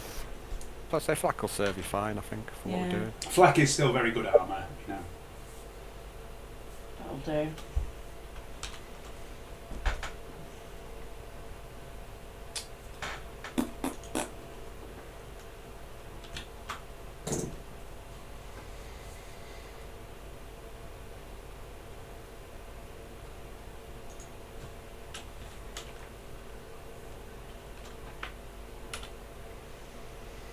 Can I go see Dericles before the fight? Sure.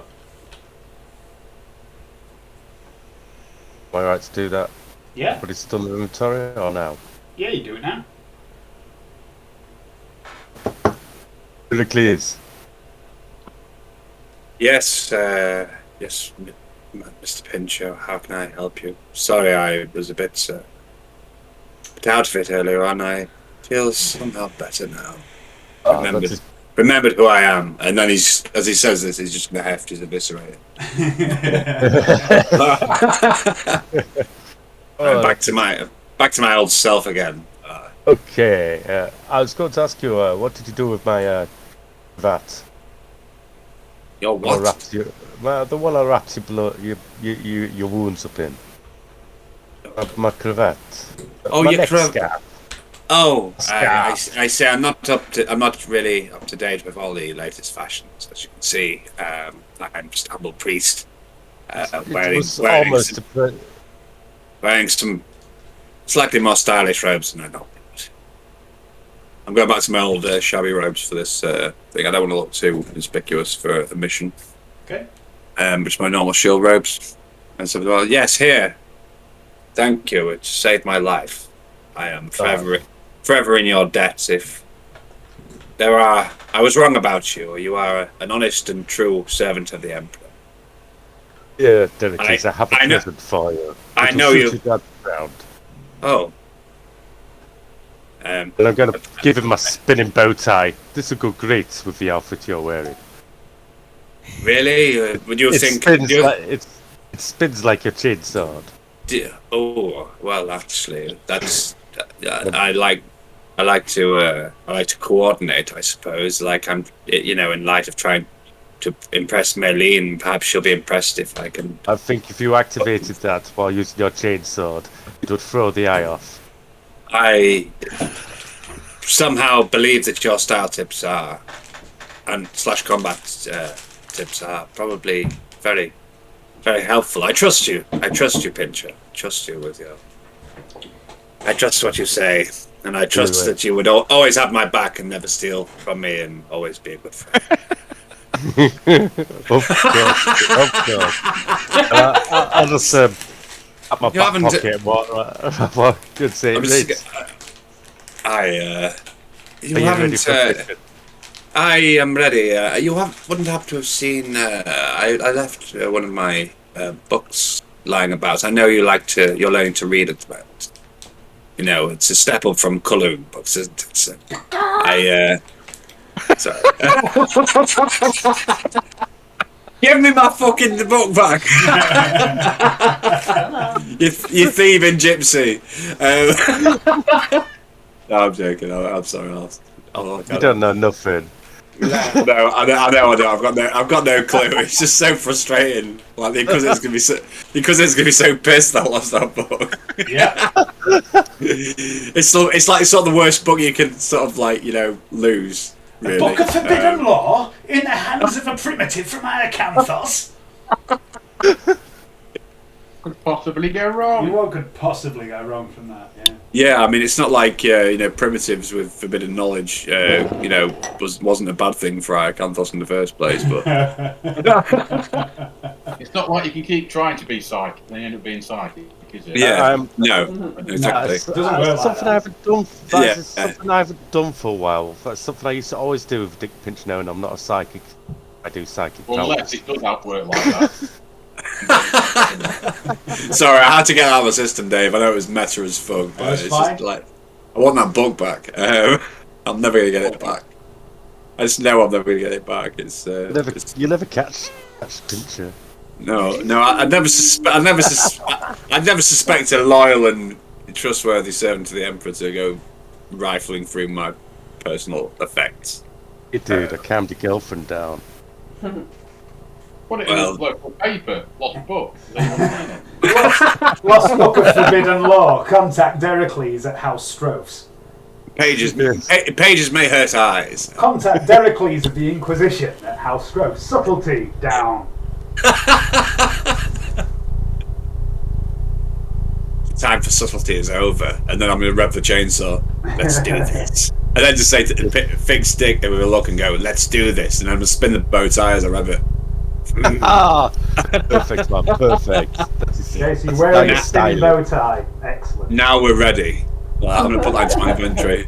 I'll put my Dericles blood-soaked cravat back on. Okay. I'm going to put my make sure my leather mask is well affixed to my face. You are clearly a terrifying sight right now in your shabby robes, your leather mask, and your spinning bow tie.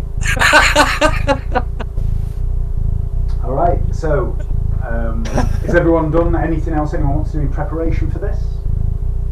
No, I believe we are ready. Okay. Yeah. I'll be spinning bow tie. Does that give me a strength and toughness bonus? It does give you a modifier to something, but you don't know what it is. Comedy. Okay. And also -10. Spinny bow tie. We'll probably find out eventually. So anyway. Okay. So what are you doing? Are you taking the shuttle somewhere? Yeah, we're going to Ambulon, aren't we? So me and robot to return. worked out how to find the place. Yeah. If you could like somehow get the use the voice box of the of the Theodosia clone basically to relay a voice order through to take us back to sender. We've got orders to go to a certain place and wait for a vox. Yeah. It'd be good to be able to speak back using the Theodosia clone voice. It would be useful. If that's possible, I don't know. We can have a look, but I think a lot of the call was matched. Yeah, Theodosia is pretty mangled. I can't hear you, Dave. Really? Oh, it's excused. You're not speaking into that anyway. Cats in the microphone. Why can't you hear me? Jesus. Why the fuck can you not hear me? We can now. Oh, you can now. Chewie had a belly on it. This is... See, you should be able to hear me through this. Why can you not hear me through this? It's getting worse at the minute, mate. It's cutting out. Just a second. Jan's fine. How's that? Nearly, bring the microphone closer to you and further away from Jan. But I'm not using that mic. I've got a second mic set up. It's not even registering. You can see I'm not going green round the edge. That's a little bit better. It's talking pauses. Isn't again? I think it might be the sensitivity on the other mic. Let's try that.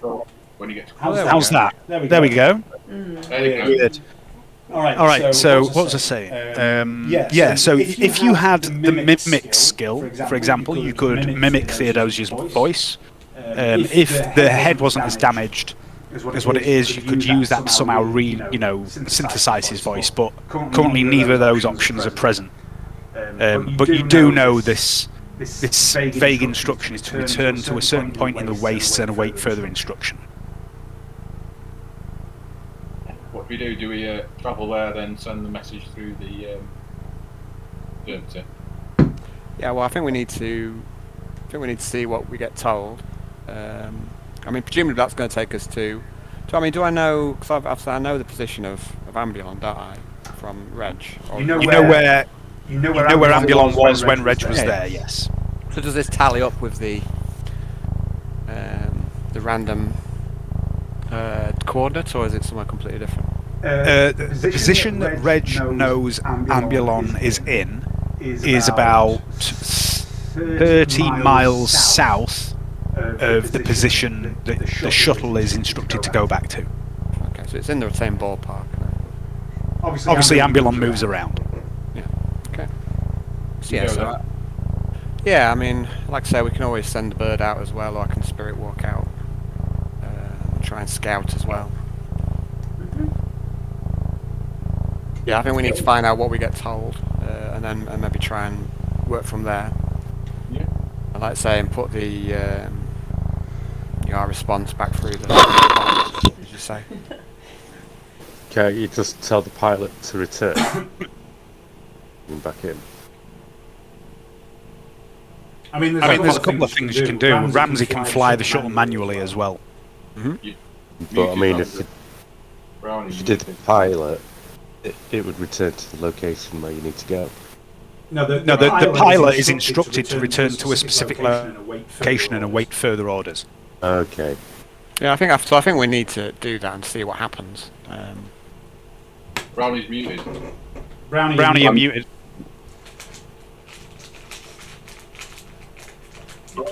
Yeah, I tried deceiving it, but it's not the mimic skill. Yeah. So I mean, you return to that place and then. Mimic's learned, isn't it? It's not a general, and I can't blag it. No.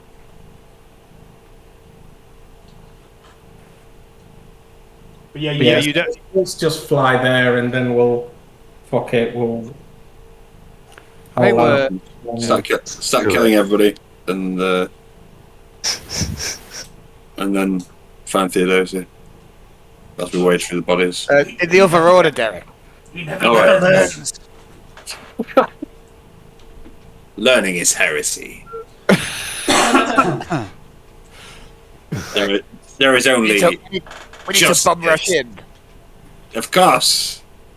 Let's go. Drop me in. I'm ready to purge the enemy. It's true. I just want to eviscerate some fools. Again. Never gets old. Just love it. Yeah. Shock me now. Simple taste. Simple taste involving a heavy-duty chainsaw. I enjoy shooting 2 targets at once. Yeah. It is. That's the style. I enjoy shooting the targets you miss. It's too touché, little man. Okay, so as you all make your way back to Theodosia's shuttle on the landing pad at House Stros, Lord Stros makes a final appearance. And he sees you all geared up in your armour. You know, gone is the subtlety, gone is the pretending to be members of the nobility. And he gives an approving nod to some of your gear that you're wearing. And he says, looks like you gentlemen are loaded for groks. Good hunting. Have you found your quarry? Time will tell, my lord. What was that? Sorry, James, I didn't get that. Time will tell, my lord. Well, I hope you do, and I hope you punish those responsible for their heresies. Have you found any sign of my niece yet? We hope to find her on our next port of call. We remain hopeful. As do I, Vladimir. As do I. He casts his eye over the shuttle. He says, well, that looks a little suspect. Very strange. They'll surely see you coming in that. It looks most unusual. Of course, yes. You know entirely. I think it's geared towards stealth flying. So if anything, it might help. So you would expect them to be able to see their own stealth craft anyway. If the Emperors will shield us from their eyes, then I'm going to start, making aquillas and stuff for people.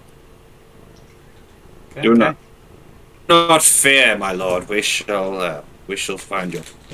Return it safely to your arms. Okay. Lord Stros, one by one approaches each of you and makes the sign of the Aquila and offers you each a hand to shake. And says, good luck, all of you. And I hope whatever foul heresy you have found, you get to the bottom of. And should you ever be in need of safe harbour up here in the spires again in the future, you know where I am. I have many interesting and useful contracts should you require such thing in the future. Lord Good luck, and may the God Emperor protect you all. The Emperor be with you. Thank you very much for your hospitality, Lord Straws. You have been a most excellent host. Please make sure that Miss Trun is kept safe. She means a lot to me. It has been fun to learn your planet's customs. As As he says, this is bow tie spins round. well, next time you're past, Pincher, you'll show me some of your customs too. And also next time you're past, don't go try shooting my household guard in the knee. Yes. No, I won't. I'm sorry about that. Yeah, you will. You definitely will. It slipped my mind. I used to be a bodyguard until I got a bullet in the knee. Until I took I used to be a bodyguard until I took a bolt round to the knee, and now I don't have a leg. Yeah. He's pinched my leg. He pinched my leg. What a dick. Saga of Dick Pinch. I need to make a mental note to call that guard Limpy. Or something better. I'll have thought something. Okay. And as you... Sorry? Left turn. Call him left turn. Yeah. Lefty. I should have known it was a good one to come from you, Ed. After you like display with what are they called? Spring. Yeah, Ed plays spring really well. I'm sorry I missed that. It was really good. It was really good fun. Okay, so unless anyone's got anything else to say or do, you board the shuttle, and Ramsey takes the air and heads south towards the waypoint that you found. I'm going to go feed the cat, because she's about to start becoming a massive troll, and then we'll carry on. Yeah, do that. Some food. Hey, just some food. Come on. Does it too.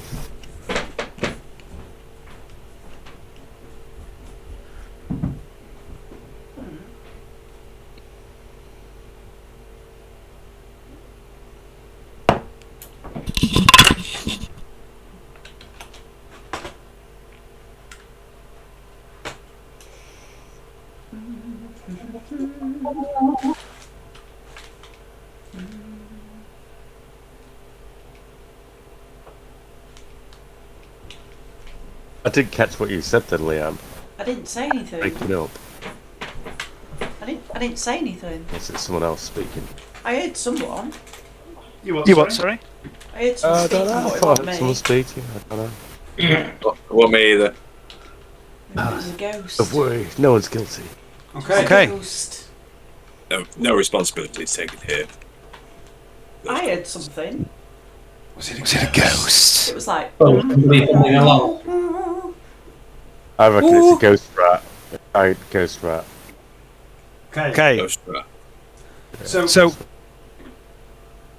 it takes you. It doesn't take you very long compared to how long it took Reg to get there. An Aquila shuttle is fast, and this particular Aquila shuttle is even faster still. It only takes you about an hour and a half to reach the location, the coordinates that you found in the cogitator, and you slide into a gentle hover. And after about 2 or 3 minutes, there is a ping from the console, and you see a waypoint comes up on the head-up display of this shuttle, leading you to the east slightly.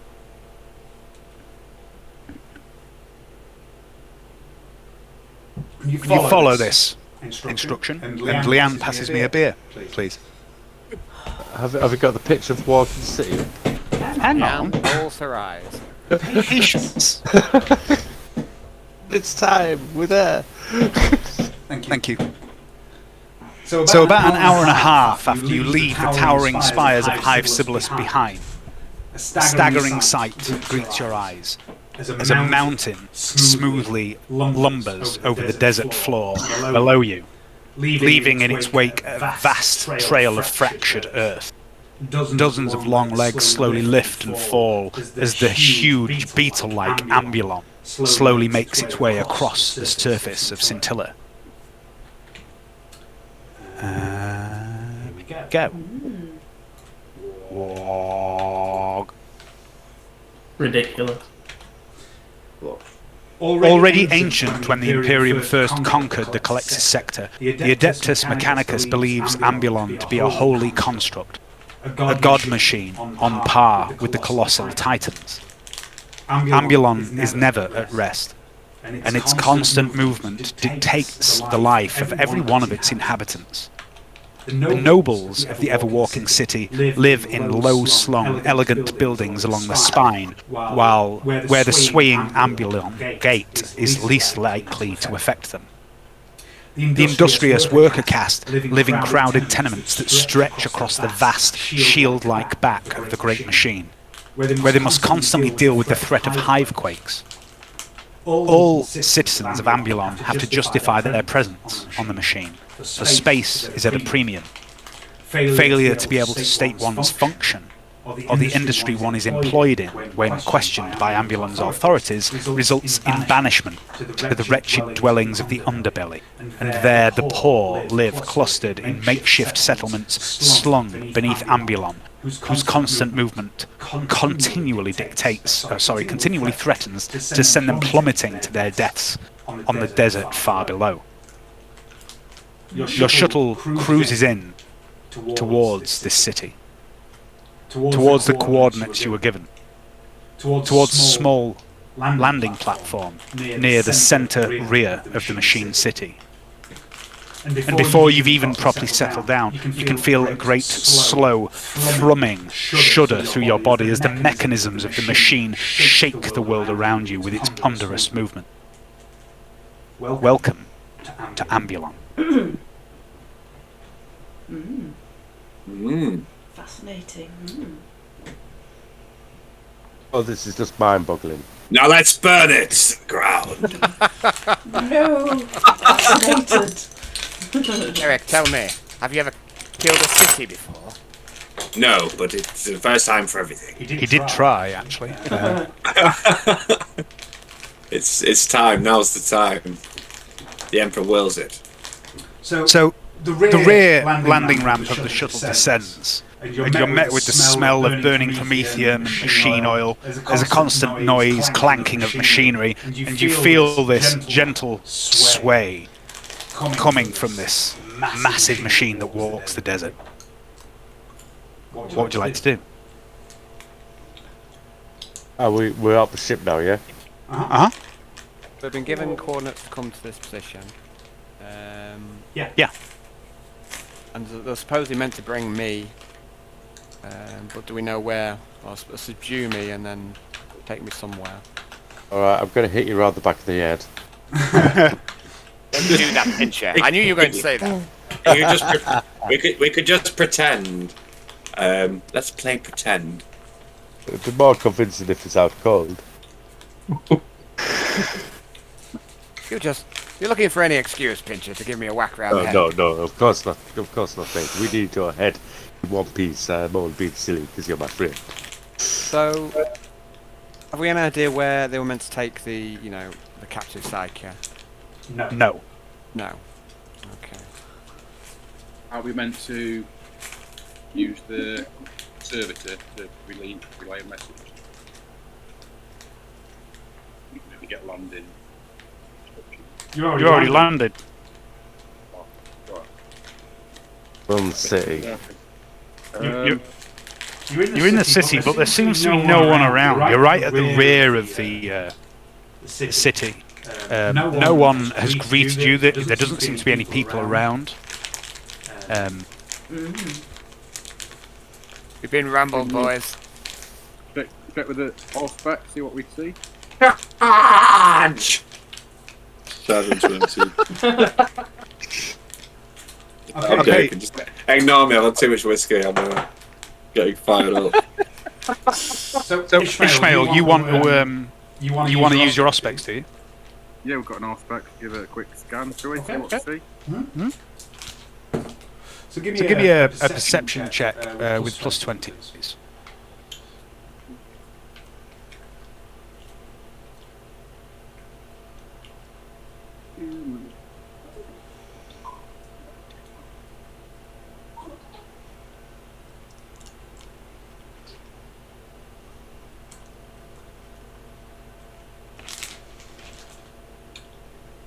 Sorry, not perception, awareness, but yeah, that's good enough.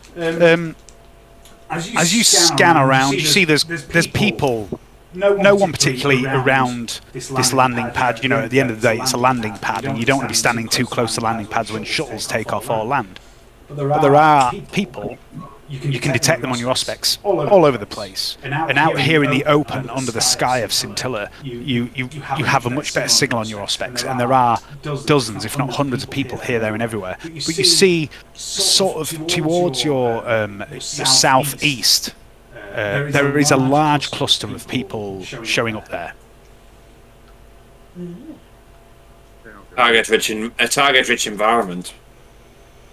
Should proceed there. Yeah. Rich. And bestow the Emperor's blessings upon them. Oh dear. I'm so psyched to use this Eviscerator again. So much fun. It's just it's a beautiful thing. Right, somebody else take command, because my suggestions are terrible. Johnny, that's implying that you're in command, Johnny, which is not the case. The 17-year-old kid with the chainsaw is not in charge. Let it be canon.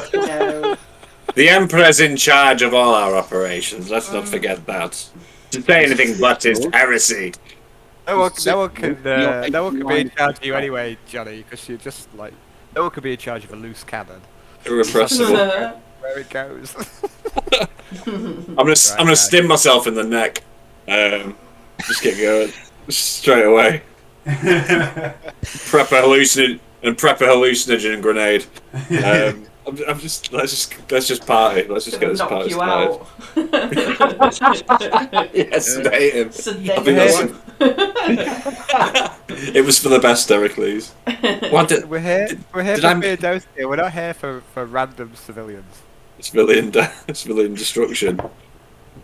Could Vlad do a psychic walk and try and find where we need to go? Well, I've kind of done a little. I've gone around the city before, and I didn't really find anything. The problem is that we haven't. You also didn't know what you were looking for, though, did you? So no, yeah, that's a good point. Still don't really know what I'm looking for now. Theodosia. I'm trying to find a needle in her. I mean, it's a big city. It will take you hours and hours. You're on the back of this city, and you know it's got multiple levels below you. So to scour the whole city looking for a single man would take hours and hours.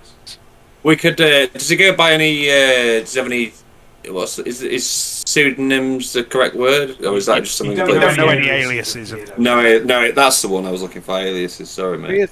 He does have a distinctive look, so you know maybe we can. Have you got anyone that looks like this, and we'll just hold up the wrecked robot, and do that? You know, have you seen this man, this creature?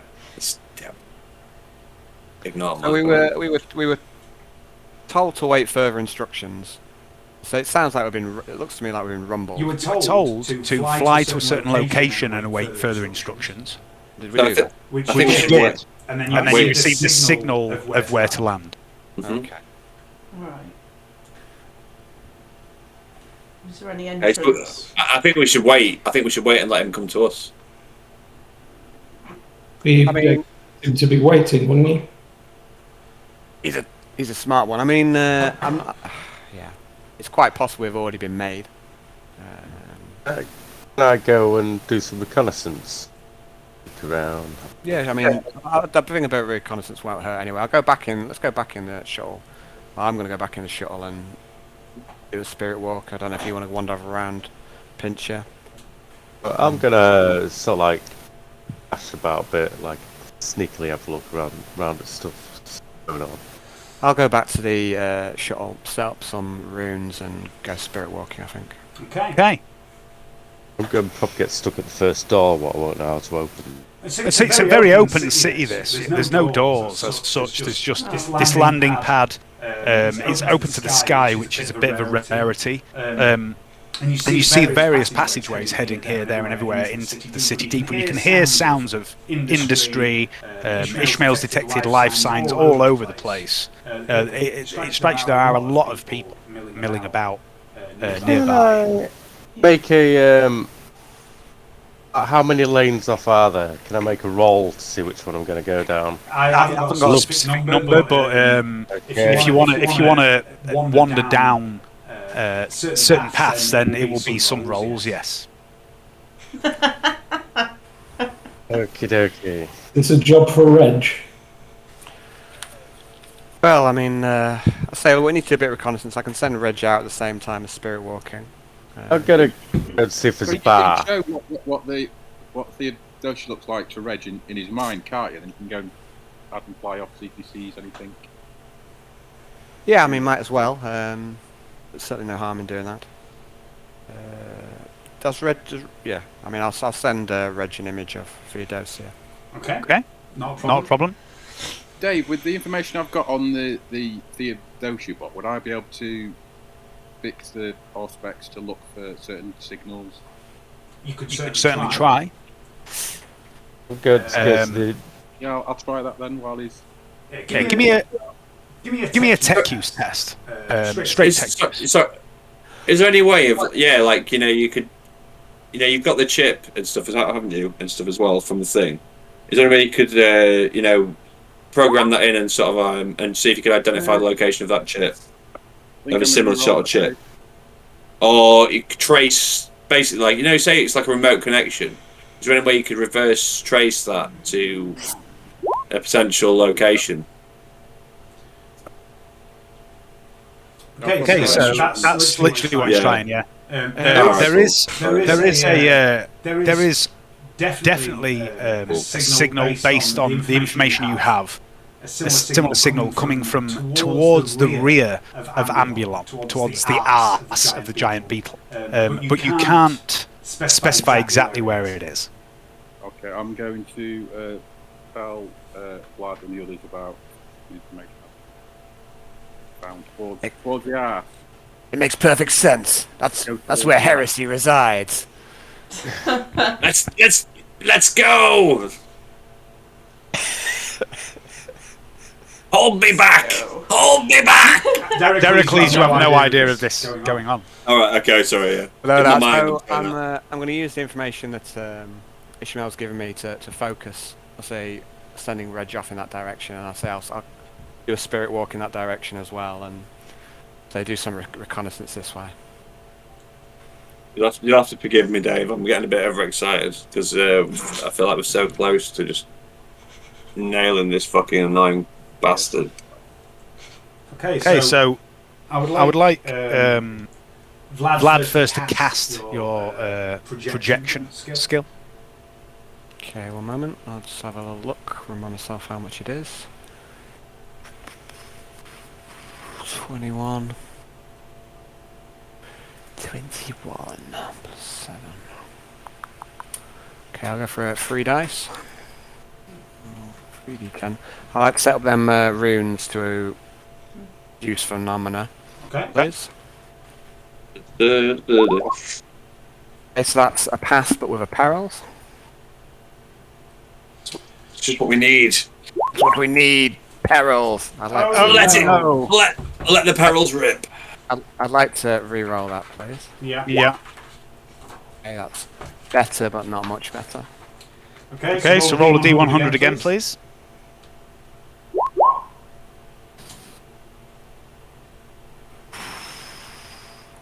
Is it -5 for the runes or -10? -10. Okay. So that's an 8 then. On the perils, you get a corruption point for perils. You do? You do. So that puts me... How on earth have I only got 4 corruption? A violent burst of energy from the warp smashes into your mind, sends you reeling, and you are stunned for 1d5 rounds, which, since we're not in combat, is not a big deal. But it does give you a corruption point, and also there's this wave of psychic energy projected out. But you still get your ability off. It takes you a bit of time to set up the runes as well. In the meantime, if you would like, Reg can begin scouting. Yeah. Give me... Yeah. What was that, James, sorry? Nothing, just chat shit. Give me an awareness test at +20, please, for Reg.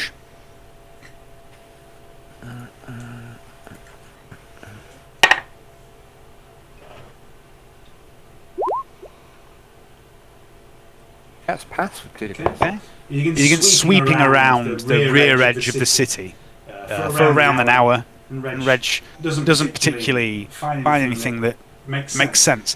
And as he travels, Ambulon, you get at Reg's senses in your mind. Ambulon smells of dust, machine lubricants, salt. The air is charged with static electricity, which makes his scales stand on end occasionally. And it messes about with his senses. And as he peers down upon the city, he realises there are no roads, not at least in any conventional sense that you would be used to. The only areas of the city that have open courtyards or the equivalent small alleyways are along the central spine. And the rest of Ambulon's back is basically a solid landscape of buildings constructed in dozens of different styles and materials. And you see, as Reg flies along, that people seem to be walking through crowded hallways and interconnected buildings right through each other's homes to emerge in different parts of the cities. And you see the workers appear to be friendly, chatting and greeting each other warmly. You hear through Reg's ears, "Morning! Morning!" Even the small children seem to be doing something other than playing, polishing small objects, engraving pieces of machinery, carrying cups of water to one another. Hour 2. You can make another awareness check for Reg and also Vlad if he now wants to do his spirit walk.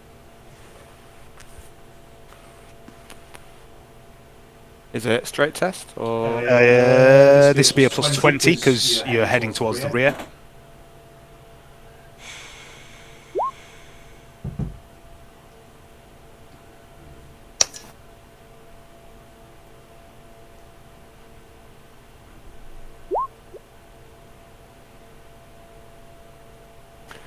Okay, so fail this time for Reg, but pass for me. Okay, another hour passes, and again you sweep back and forth, both of you, you and Reg, sweeping across the surface of Ambulon. Nothing strikes you as being particularly important, particularly reminiscent of anything you're looking for. The rest of you are still sat in the shuttle. If at any point anyone wants to do anything worthwhile, please let me know. Otherwise, Vlad can continue to check each hour. I'm going to go around and bless the weapons. I don't know if I need a special sort of oil for that, or whether I can just do that as a thing. You tell me, Dave. There is oil that can bless weapons, but you also have the ability to bless anything you wish as a man of the cloth. I'm going to go around and bless the weapons of. I don't know if Ishmael would approve of me blessing his stuff because it's like the Omnisire, maybe a bit of a. That's up to Ishmael. So I'm going Don't worry about it. Okay, so I'm going to go around and just bless anybody's weapons who want them blessing. Okay. Because it's the Emperor's word. So I'll start off with Sister Mira's stuff because she sort of healed me almost back to myself. So I'm going to start bless her weapons first. Thanks. What does that mean? I think it just gives you some sort of bonus or something, doesn't it? It gives you a bonus against certain targets, yeah. Yeah, like heretics and stuff. So demons, maybe. Mainly demons. I approve. Mostly demons. Well, with perils of warps flying about, it might be a good idea to bless our weapons. If you would kindly bless my mono knife and pistol. I would be honoured to, Ramsey. Take a knee. No, wait, don't. You don't eat. Okay, so during that 2 hours, Derek bless everyone as well. Sorry, I was finna No, thanks. Dickie, you would decline the blessing? I'm going to get shot by brownies. Ramsey's going to shoot directly at some point for just being $2, I think. After that. Dick, are you declining the blessing? Oh, yeah. Yeah. Okay. Well, fair enough. I'm going for the achievement of being the only party member that doesn't shoot fellow party members in the back.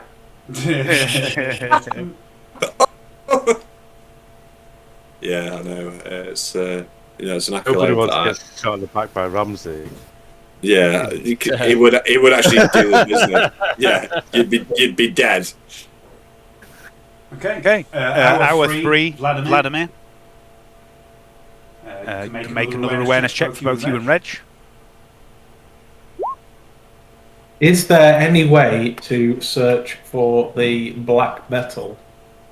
You don't have any knowledge of a way of searching for it now.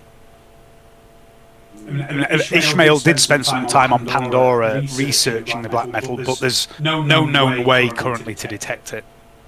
Yeah. Okay, so this time a fail for Vlad, but pass for Reg by 3 degrees. Yep. Okay. 3 hours you have searched, sweeping back and forth across Ambulon, looking for something that might give you a clue, that might lead you to what you're looking for. But you don't know exactly what it is you're looking for, and so far, you've found nothing. Okay, let's just go. So, is there any way of trying to think? So you scanned for like a trace of like a similar sort of signal, didn't you? Have you scanned to see if you could trace a signal by activating the remote thing of that chip? It's absolutely fucked. The Theodosia body you had, which isn't with you, is absolutely fucked. What Ishmael is scanning for is a similar signal to what he detected before, which is coming from the rear of the shuttle, which is what Reg and Vlad are sweeping over, but it's a fucking massive city. You're not going to just walk in and go, there it is. Have we got a picture of this Theodosia guy? The only thing I'm going to... Have you seen this man? Have you seen this man? I'm just going for... Yeah. You don't have a picture of Theodosia? No, we don't. Nobody ever took a picture of his body, and Vlad is the only one who has seen the true Theodosia in his mind. Okay. But he does have a distinctive feature. He's got different coloured eyes, hasn't he? Yes. One red, one green. Plus he's a big metal man, so yes. So it's not like we can't physically describe him. So I'm struggling to find this guy. It's like finding a needle in a haystack, I'd like to tell the others. Yeah, maybe you should, rather than relying on me, maybe you should go out and ask some questions. We know what he looks like. He's got. It's worth now I can detect some. Maybe someone's seen him. Now I can detect a similar signal. Is it worth just heading towards the arse end of the thing with the Auspex? And what we need to do is find out where the processing for the psychic people is. Yeah. It's a city. So yeah, I mean, I suggest you all go off and start looking as well. I can carry on doing this. But if it is just a normal city, like it's not like that's going to be common knowledge, isn't it? No. Sorry, what's going to be common knowledge? The psychic liquefaction factory. Oh yeah, I don't think they've probably not got that on advertised. So it's probably all done on the QT, I would have thought. Welcome to the psychic liquidation plant. So what we need to do is find somebody that knows shady shit. Yeah. Well, like I say, or someone might have seen the actual guy himself. He might, still be out and about doing other things. So maybe someone's seen him. Who's got a lot of thrones that they could throw about? You know what I mean? Dick. Yep, Dick's the man with the throne. I mean, Dick's got all the money. He never shares that with the group. I'm just a poor Aya Campion. Oh no, you're not Dick Fincher. What? Oh, come on, lads. Come on. Take one for the team, man. Like, you know what I mean? Yeah, I've got some cards to spread, alright. Yeah, that might work. Just go and maybe ask around, you know what I mean? Maybe someone knows something, Yeah, I will do. I was going to, but then he did a walk and I thought he regains out of that, but seems not. I'll go my walk. Yeah. I think it might be a good way. I mean, it seems to, somebody might know something, or I'd like to head up to built-up district. Can Ramsey home in on the area where the we know the general area, don't we? That the communication came from to the shuttle. So So Yes, can it I? came from the bottom of the city. Hey, yeah, came from the rear, didn't it? Oh yeah, the bottom. Yeah. So I guess I'll head over to there. Try and scan. If we get close, I might have to get more. Yeah. Let's roll, Ishmael. Figure it out. Or you go, and I'll shadow you. See who follows you. I think. Okay, so what's everyone doing? I'm going. We're going to go out. Go on, Dick. I was going to say I was going to go out and find information and go to like bars and areas, but if we want to go roll out as a group, it's probably better. Yeah. I think we should split the party up. I think we should. It will attract less attention. Okay, I will go to the Light District and investigate there. You going where? Sorry, Dick. No, I'm going to go around with these guys and be around where they need some answers. That's okay. Okay. So who's going? So you're going walkabout. Who's going walkabout? Are you all going together? Are you splitting the party? What are you doing? Split the party. So I think I need to stay here and carry on spirit walking. I think I can probably do the most help there. Yeah, I reckon. I'll say it's probably best if you all stick together, because otherwise, if we have been made, it might try and pick us off if we split. Yeah, right. Yeah. I can maybe do a one guy maybe to guard me while I'm dreaming. Yeah. I suppose. Or, Yeah. I shall remain here with you, and I shall watch your back.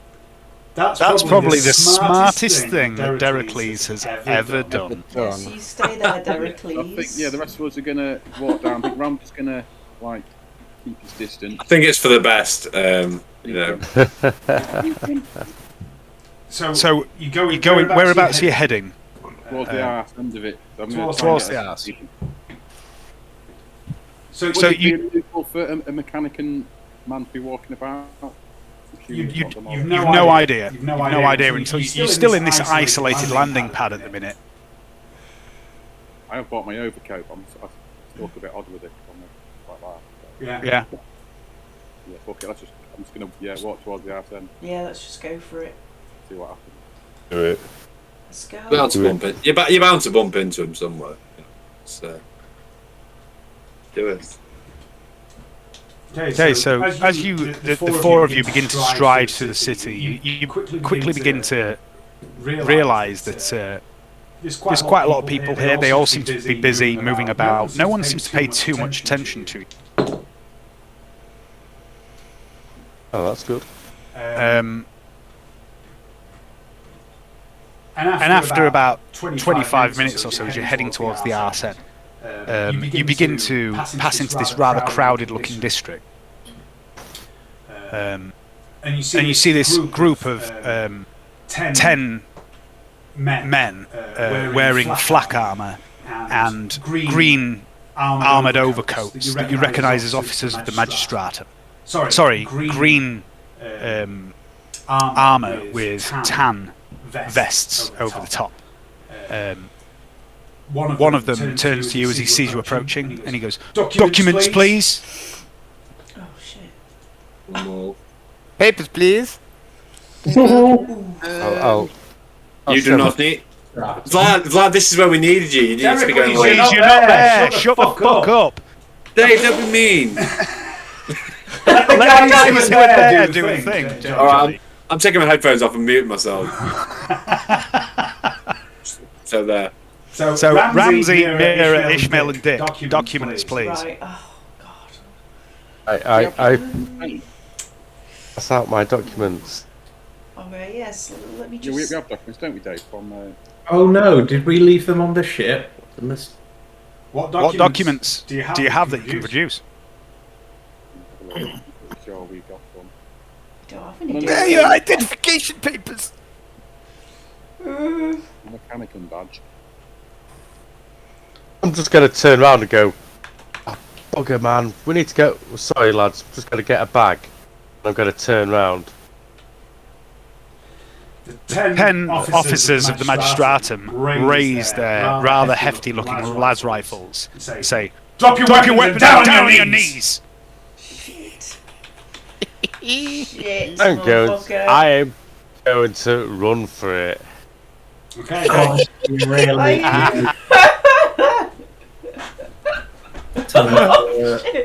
hallucinogen grenade. Oh shit! I don't know what to do. Oh no, do I get on my knees? No, do we fuck? I'm just going to quick shoot the guy in the face. Oh, Johnny! Sorry. Your chance at combat and you missed it. Oh yeah. We ain't got no papers. We ain't fucking. Oh, we could bullshit our way. It's not papers you need. It's cog. It's like an oath cog. That's what you need. No, Cogs is Desolium. Cogs is Desolium. You're mixing games again, Johnny. Sorry. All right, Dave. God, you're a bit harsh tonight. Well, that's what happens. I'm not playing. Is a legit city. You've come to a legit city without any intel at all. You've no idea how this city works. Now you're finding out. Why have we done this? Just show my badges and Why have we done this? The Inquisition never can do anything. No. It's not there. Showing your Inquisition badges is an option. Okay, yeah. Always an option. Ready, doesn't he? So he's either fucked off or he's ready to fight. Well, like, we're fully geared, aren't we? Like, shall we? We can't really hide. I mean, yeah. Say again, Ed, you're a bit quiet. So we can't really hide who we are, really. We're all like armoured to fucking. Yeah. We could get our badges out. So. We're just showing the badges and. Yeah, alright, let's try that then. Okay. I'm going to bust out my Inquisition thing. Right. I'm going to say, official Inquisition business. You put your weapons on the ground. Okay. Just going to dramatically pause while I light this cigarette. Oh. Oh, we can get into some gangster shit. Well, worst comes to worst, I just kick the shit out of him. Yeah. The The nine members of the Magistratum glance nervously between one another. The leader peers at your badge and at you, Ramsey, and then at Ishmael, Dick, and Mira, and he takes a step forward towards you. He lowers his pistol, and he holds out a hand and says, "May I see that, please, sir?" Of course, my good man.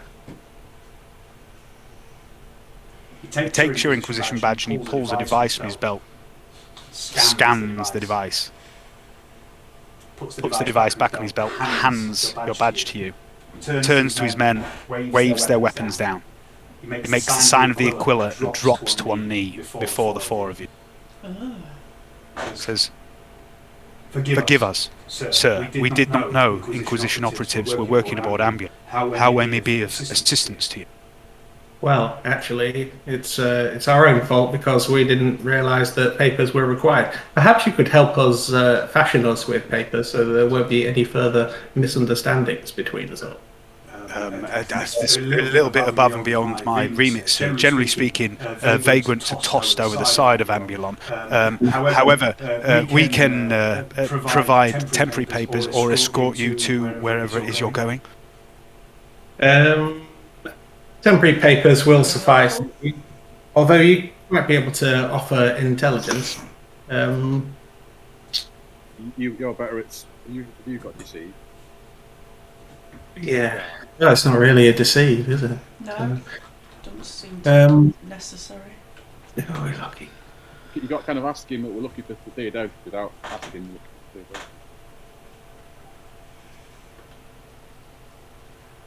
I don't even know what he looks like. Do you? Well, I could try describing the. What's up? So I've given you a description of it. Yeah, you have got a description of Theodosia.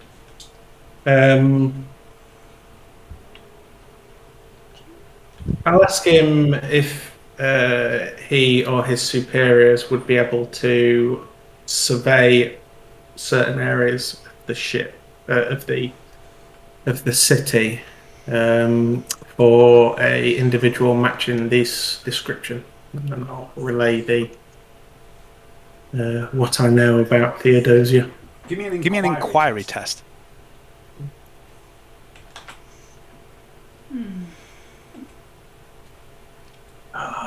Things I need to improve. Yeah, no, ain't very good. Oh! You Describe the the individual says, I have seen such an individual, sir. Passes by here every week or two. I believe he comes from somewhere rearward of the city.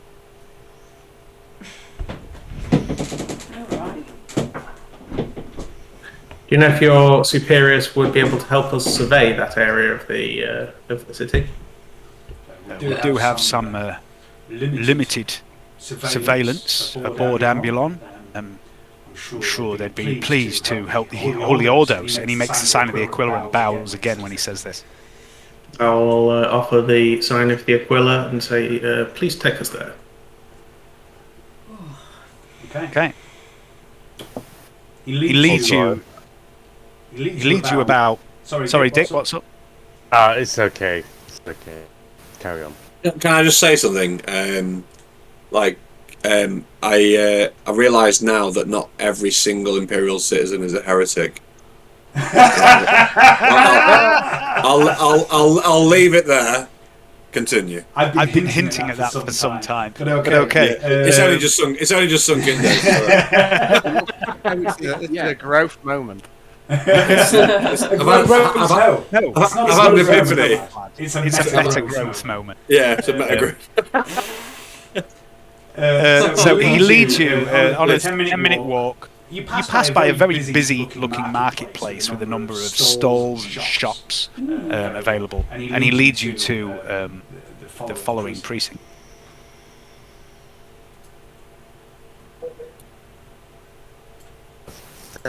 Welcome to Ambulon Market. Ooh, Cute. nice. So shiny. To get some money spent. It's all very shiny. He leads you over to number 14, which is around here. Let's see. Let me have a look.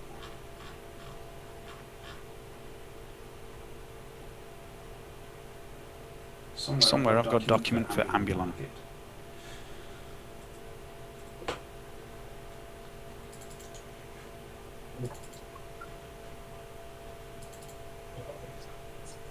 Here we go.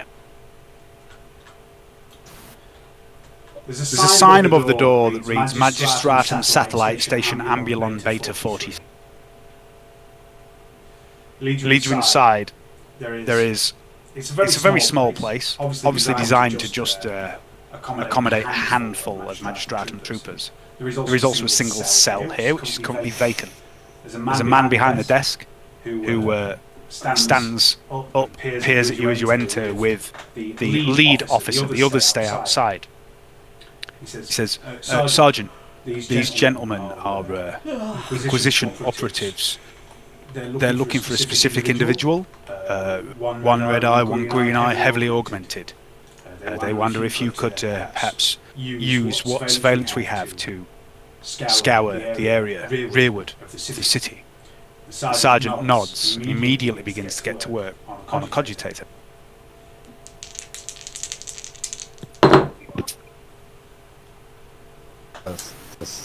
He says, forgive me, this may take some time. I've got around 40 cameras rearward. They're a little bit spaced out. I'll see if I can find someone that fits that description. So you've got a bit of time right now. Cool, thank you. I'm going to go out. I'm going to suggest to the party that we go out and see if there's any good things to buy. This is a market district. Yeah, I wouldn't mind having a look round. I might want some exotic ammo for a weapon. Okay, so I'll give you a brief description in a moment of what you see in the marketplace. Vlad and Derek, you're still back at the shuttle. Vlad, you can make another sweep with Reg and yourself if you want. Yeah, of course.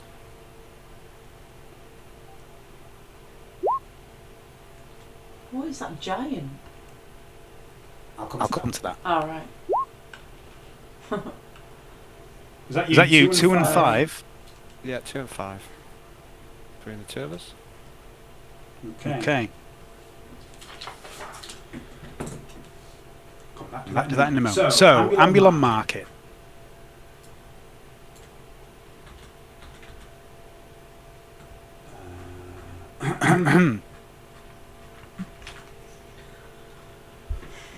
There's a small collection of shops and stalls gathered here together under a huge statue to Saint Drusus. There's numerous signs that indicate various shops here, and the air is thick with the smell of cooking meat and strange spices. So I'm going to give you a handout, which you should all be able to see now, called Ambulon Marketplace Key.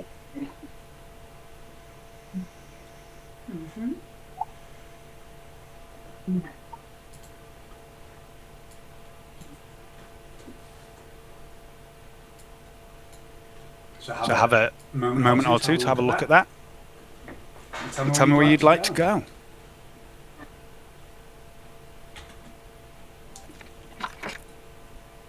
A vagrant's tent. Let's go see the vagrant. Okay. This part.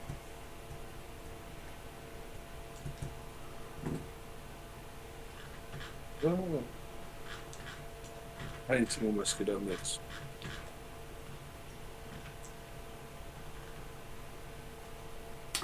Dick, as you approach this tent, bearing in mind you've just heard the Inquisition, the Magistratum officer say vagrants are thrown over the side. You think it's a bit unusual that you see this tent here with this. It's a dirty, torn tent. Whiskey don't mix. Here in the open entrance, there is a filthy man with long, greasy hair and a thick, unkempt beard, and he wears stained, tattered robes that are little more than rags. I've just no, not yet. And there is. Oh, we've lost Dick. Yeah. Okay. Dick's back. Yeah. So there's this filthy, dirty, torn tent with a filthy man with long, greasy hair and a thick, unkempt beard, and he wears stained, tattered robes that are little more than rags. And he has a bandage over one eye that is heavily stained with blood and pus.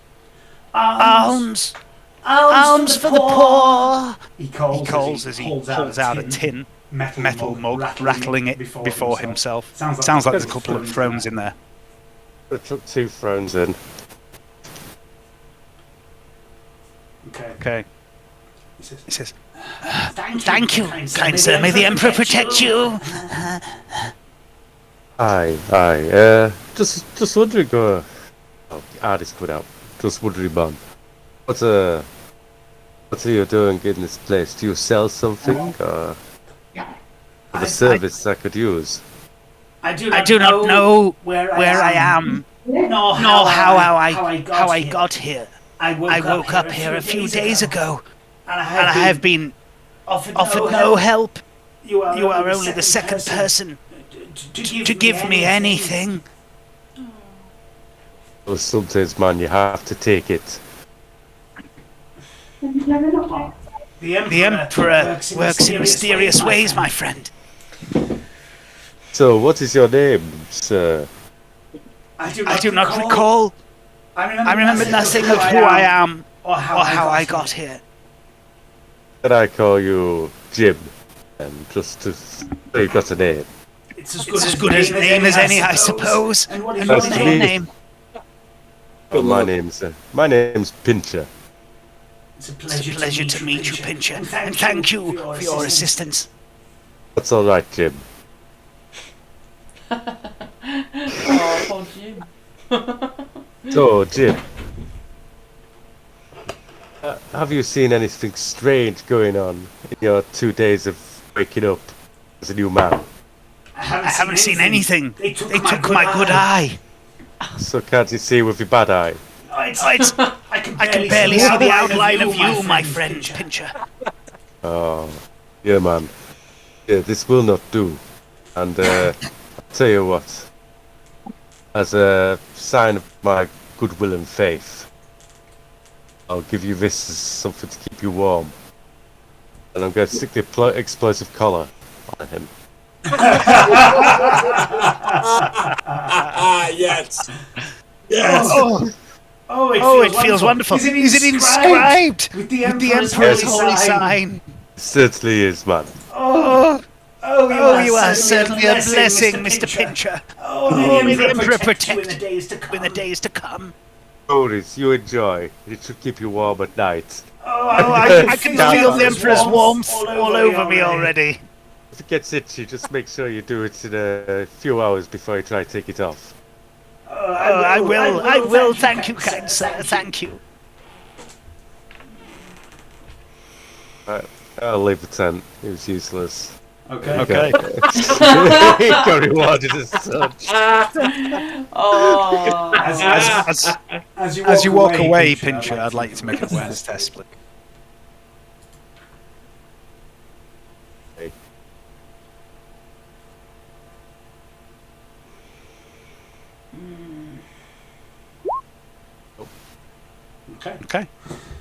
Okay, so Mirror Ishmael Ramsey, what are you up to while Dick's messing around with this vagrant and an explosive collar? Oh, I don't know. I will radio Vlad and Dericles and say we've made contact with the Magistratum Enforcement forces on the city, and we are currently using their surveillance equipment on the aft of the city to try and locate the individual, and also the individual was known to them. I think that's what he said, wasn't it? Yeah, you recognised him from your description. Very distinctive appearance. Mm. What is this House of Stone? Acknowledged. We're on our way. The House of Stone. Where are we? 13. It's a rather flashy-looking building that says House of Stone above the door. There's a couple of windows, and as you peer in, you see numerous statues within, made of stone. There's also a man in there behind the counter.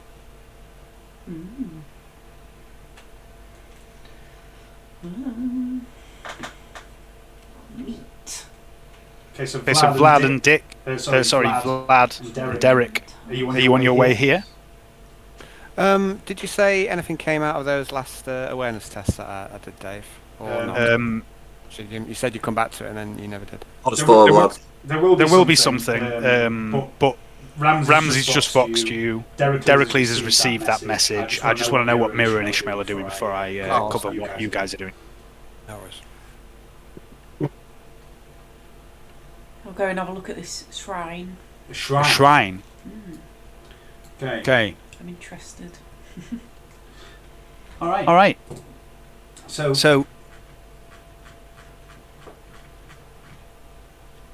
it is a massive statue of Saint Drusus standing like this. Saint Drusus, as you all know by now, is basically the Jesus figure of the Calexis sector, not of the Imperium as a whole. But Saint Drusus was the man that 2,000 years ago led the crusade that freed this sector from aliens and broke the bonds of slavery that they had over the human settlers here that have been here many thousands of years. He is revered as literally the saviour and creator of this sector. And he stands there with these burning braziers either side of him right now, with a very beneficent smile on his face. Like, looks a bit awkward. It's not the best statue, it's not the best sculpture, but you do see a few people around it kneeling in prayer, things like that around. What would you like to do? I'll do a prayer for the people. Keep these people safe. Okay. It's a holy place. This reminds me of very comfortable. Bless these people. Who are you praying to? The St. Drusus or the God Emperor? I guess I'll pray to Drusus, since he's the one who... No. Both? Both? Yeah. Give me a willpower test. Oh. Okay. time.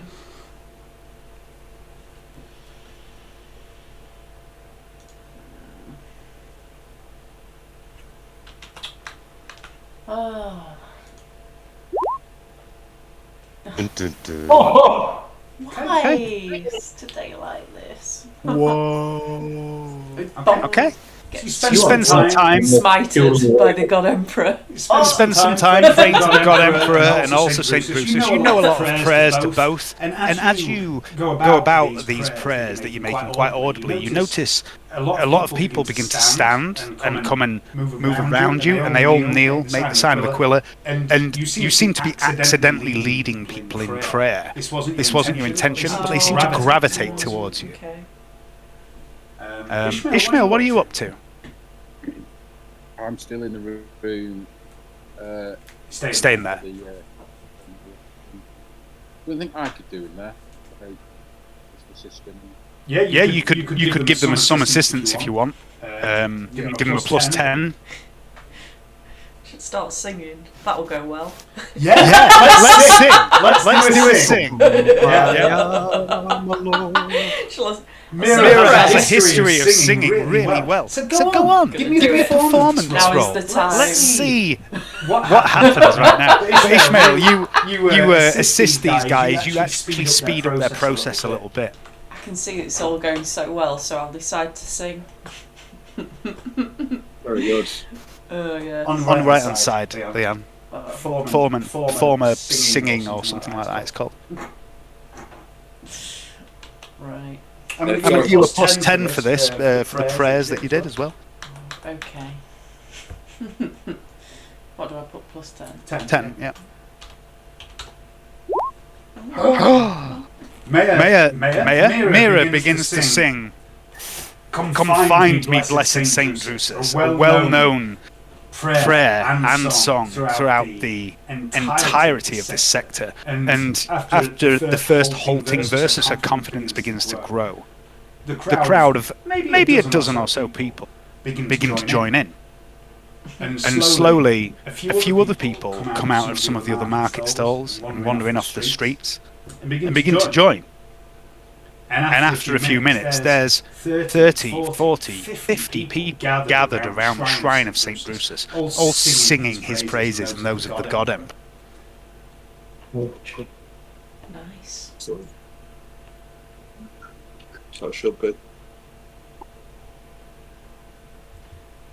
My moment, finally, my moment! Finally! Dark Heresy X Factor is complete. Meanwhile, back in the shuttle.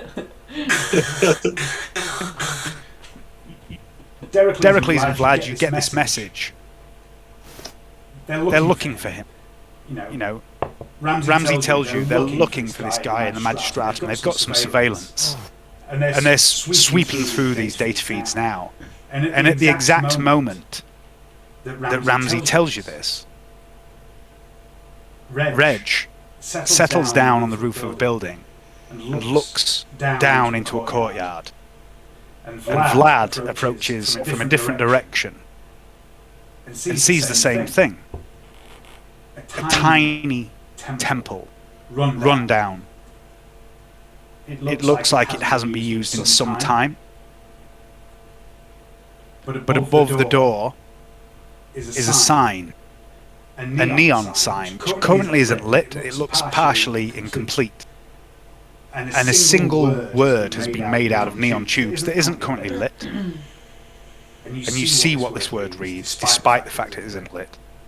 It says, rejoice. Dun, dun, dun. Okay. I'm going to. I'd like to do a bit of telepathy, players. I'd like to telepathy to Reg and ask him to stay here and keep an eye on things. Okay. And I'd like to telepathy to the others in the group. And tell them, I've got a lead. It's the bloody choir, they're here. God, man. In the arse end of Ambulon. with all the other shit. And Right. I'm going to ask this Magistratum guy for. I'm going to tell him that something's come up, and it sounds well. Actually, can maybe not get this guy in a minute. I'm going to get him to stop what he's doing and say my colleagues have a lead. We're going to go with them. Can you please fashion temporary papers for me? And I'm also going to describe all of my colleagues as well. Okay. Yeah. He does it out of fear. I'd also like to say to him, we'll me and Derek will come to you. We need to bring the party back together before we go. I hear you. I'm getting Magistratum papers, so you guys won't have the same trouble that we do, and you won't have to flash your Inquisition. As you're... Sorry. Carry on. I was just going to say, shall we go to you, or are you coming to us, or what? Welcome to you. Very good. How far away are we from them, Dave? Say again? How far away are we from...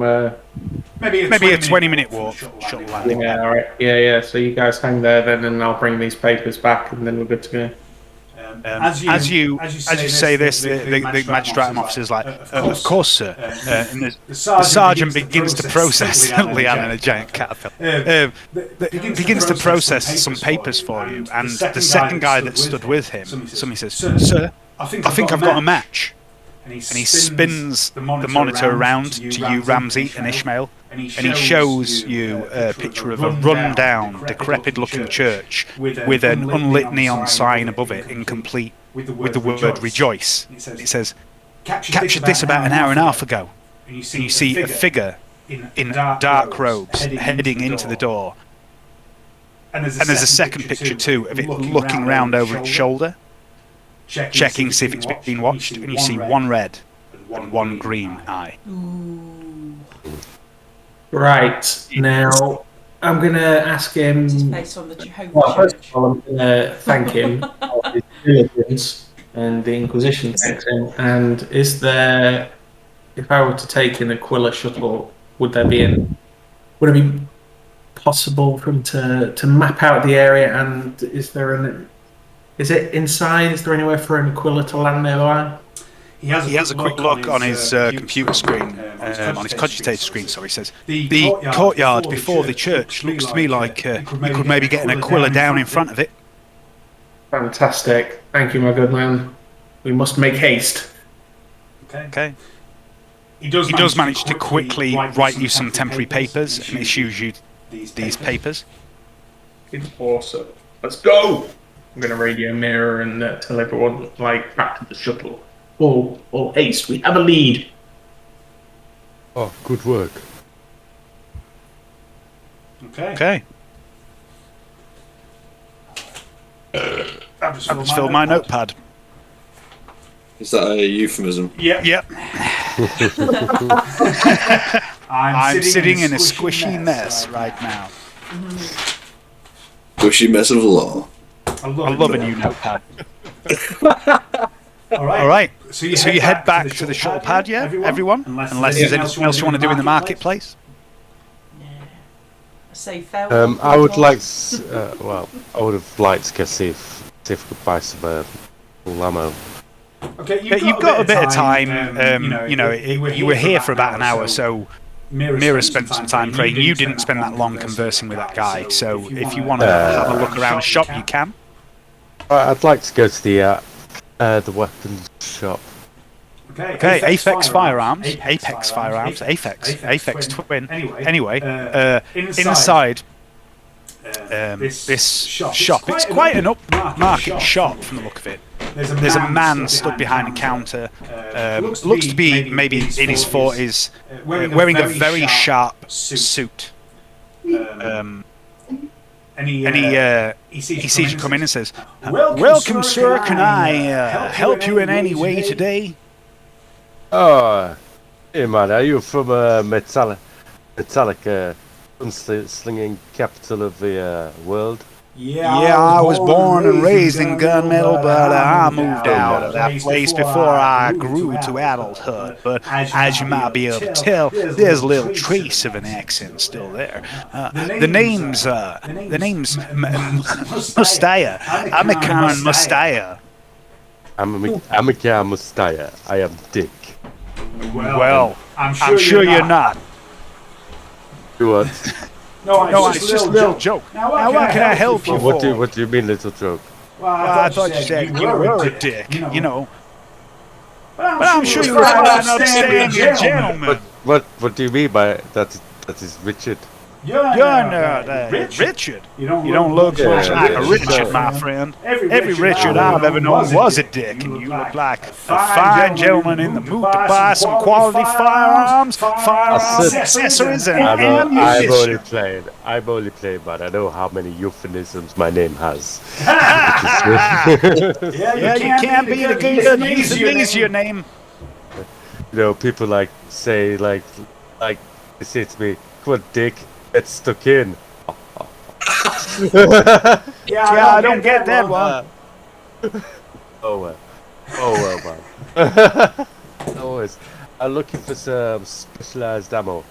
Specialized ammunition? Sure. And normal pistol guns, and I'll pull out my two fancy pieces. He looks over and he says, "My, is that a Judge Slayer? I ain't seen one of them since I was a boy." Well, yeah, man. This slays anyone. Not just judges. You're looking for man stoppers? I can sell you man stoppers. Only thing I require is, ID papers to be logged with the administratum, that sort of thing. But yeah, I got some ammunition that would suit you just fine. I'm more looking for incendiary rounds. Mm-hmm. I've heard they exist, and I know you can get them by the bullet. They're a little bit more pricey. Sir, please. Man, in a place like this. This is a legitimate establishment. I can't be selling no explosive nor fiery rounds. I have licenses to stick to. Oh, sorry, I'm new to this area. I understand. I can tell by the look of you and your accent. You ain't from around these parts. No, I am not. A little pale man. Nope. Not me, sir. Oh, yeah, okay.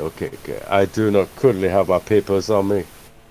Well, that's a little bit of a problem, sir. It's, How about if I, Papers, please. come back with them later? Sure, you bring back your papers later, and I'll be happy to sell you whatever ammunition I have for sale. Man, stop us all, Peter. See you later, man. I must reunite with my party. Realised something really terrible here.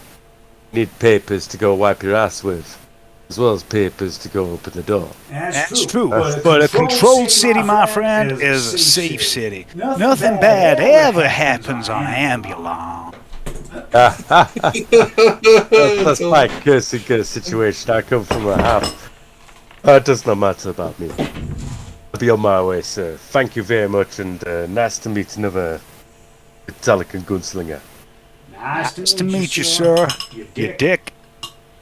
As you leave, I'd like you to make an awareness check, please. Oh, he's gonna grass you up. I hope to God he's got something to roll. I gotta re-roll that. No papers. Re-roll that.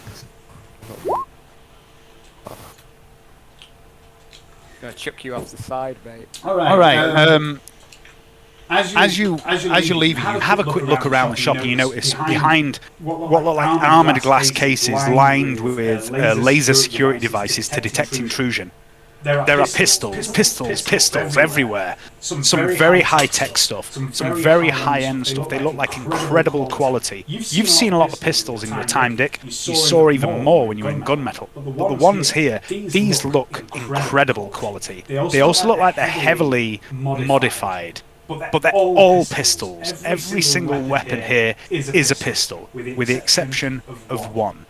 Behind the counter, mounted on a pair of hooks behind a glass case is a rifle, and it looks like something you've never seen before. It is gold plated. It has gem encrusted hilt and grip. It looks like possibly the most expensive weapon you have ever laid eyes upon.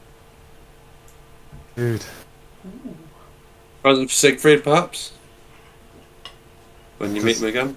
Oh no! The evil part of Hayden is. Can't help it, Dave. I'm sorry. Thinking about killing the shopkeeper and taking all his guns, but there's going to be no rules like that. Possibly not. It's Inquisition business after display my card for him being a heretic. Yeah. Anyway, yeah, I'll walk out of the shop and find something legitimately later. Okay. Some behaving in space. All right, guys. So Dick leaves the shop. With a few ideas in his head. What are the rest of you up to? We're heading back to the ship, aren't we? Back to shuttle? Yeah. I'll radio into the group as like, where are you all? We make haste back to the shuttle. We've got a lead. Oh, okay. Come meet us, and I've got papers for all of us. So. Brilliant! I'm finding things difficult, Fountain. All right. May have got us our first blind slave as well. Not the last. So within sort of 10-15 minutes, you all congregate back at the shuttle. You have two sources that indicate at the rear of the shuttle, the rear of Ambulon, there is this courtyard with this small temple. Reg is keeping watch. Vlad has seen the same place with the word rejoice, and the rest of you have seen this. Ishmael and Ramsey have seen this image of Theodosia going into this place on the CCTV cameras. What are you doing? We need to get there. How far away are we?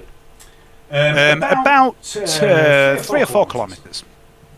Why don't we all dress like clerics? I'm gonna take the Aquila there, unless anyone's got any opposition to that. No, let's go. No. On the contrary. Let's go. Yeah. Okay.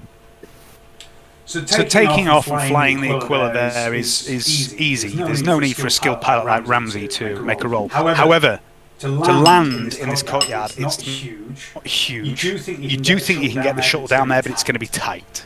So Ramsey, to land the shuttle, I'd like you to make a piloting test with a +20, because it's not ridiculously difficult. I'll tell you what I would like to do, which I don't even know why I haven't done it, is maybe just have a scout ahead with a spirit walk into the actual temple itself. All right. Which does seem quite obvious, really. It's quite an obvious thing to do. But I didn't do it, so... At what point are you doing this in this chain of events, Vlad? Well, I mean, I could do it now that I remember. All I'm asking is it on the way there or once you're landed? We'll do it. I'll do it on the way there, I think. Okay. While Ramsey's driving. So on the way there, Mm-hmm. give me another spirit walk. Reg is still watching. Reg has seen no movement right now, or at least he hasn't reported to you that he's seen it. But give me a out-of-body experience roll. Actually, David, it's alright. I'll wait till we actually get there, I think. All right. Yeah, and then I'll do it. The courtyard is not huge, but Ramsey nimbly puts this shuttle down in the courtyard. The building you can see out the windows is a fairly small, unimposing building. And it doesn't look like much of a temple. It looks quite ramshackle, run down. It's 2 stories high. There are a row of windows along the eastern face, and a double door of what looks like plasteel, cheap plasteel, stands on the south face. There's faint light coming through the gap between the 2 doors. And this temple is devoid of the usual Gothic architecture, gargoyles and iconography and the like that you would expect from a temple. There's little about this place to suggest that it is a place of worship at all. Almost certainly not. Vlad, you step out of your body. Hold on. I'll say the first one didn't work, so... Oh, okay. That's not... did not reach the threshold. But that one did. Mm-hmm. You step out of your body. What would you like to do? I just want to head off into the... Well, let's call it a temple. Just have a quick scout around, see if they're waiting an ambush, etc. See if I can see anything of note. So we just don't jump into an ambush, really. Okay. As you pass inside through the walls of this building, the interior space that you find, there's like a pair of double doors, a small hallway, and then another pair of double doors that lead into the main body of the room. And as you pass through these two sets of double doors, you see that the space inside is quite well lit, with a series of lumen globes that are shaped and designed to resemble candles. And they hang from a series of stone columns that stretch up to the ceiling, maybe 5 or 6 meters above. You see a number of doors. There are 3 on the north edge of the room, the furthest edge of the room from you, and a couple to the west of you. And along the south side, to the side of the door you came through, there is a single wooden double door. Standing stock still in the main space here, there are 4 people, 3 women and a man, dressed in the familiar robes of the joyous choir, and they are utterly motionless. And there is a balcony on the southern edge of the room above the door, indicating a second. Make an awareness test, see if we recognise any of these people. You're not there. This is for Vlad. Oh, sorry, That's all right. This is just for Vlad in his spirit walk. No worries. Sorry. So there's a group of the Joyous Choir people, and what are they doing? They're just standing there, looking at. They're just standing there. They're just utterly motionless. Their faces are blank. Their eyes are glassy. They're not doing anything. I would also like everyone else to make an awareness test, please, with a plus 10. And in fact, Vlad, you can make this as well. This is for when you were coming into land.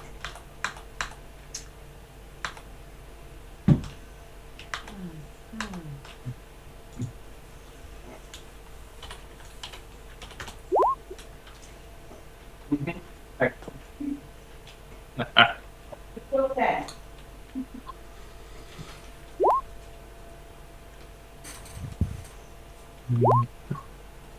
Best awareness data. Is it site-based, Dave? It is, yeah.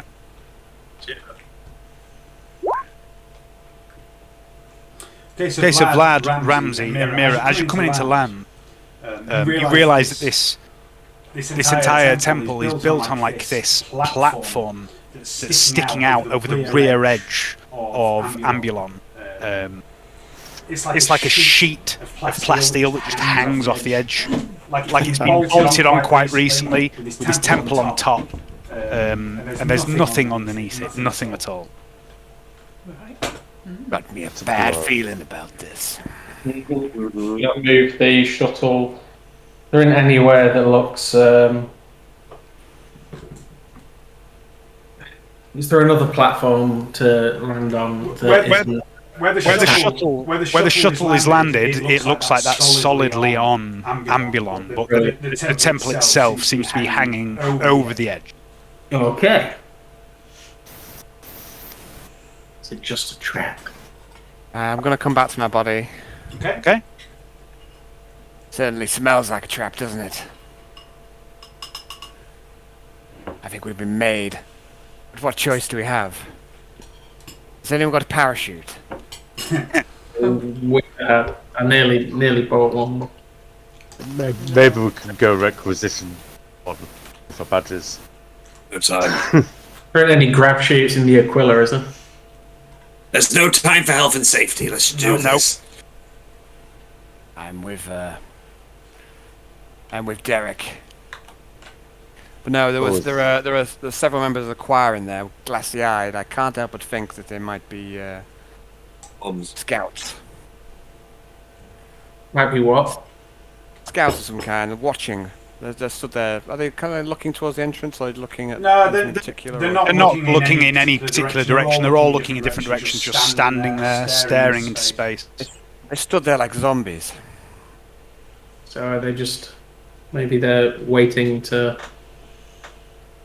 commit ritual suicide. You didn't see any weapons on them, Vlad. Even more suspicious. There's definitely no one else in the building. No, I didn't do it like a search over everywhere in the. Oh, you swept the main area. Yeah. I just wanted to check there was no obvious ambush. It didn't look like an ambush. It just looked like four people standing there being gormless. I think we need to press on, guys. We've come so far. Okay, yeah, let's go. It's too late for regrets. If I am to meet my death, let it be here with Derek by my side.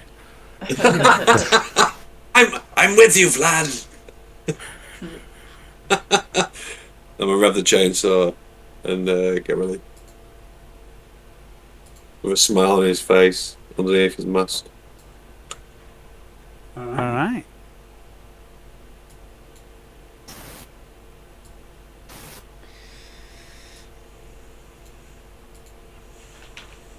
Okay.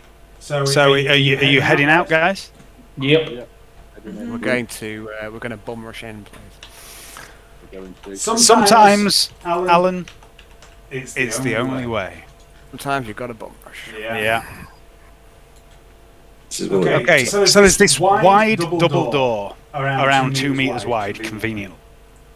I'd like to know how you're approaching. Do we have the maps?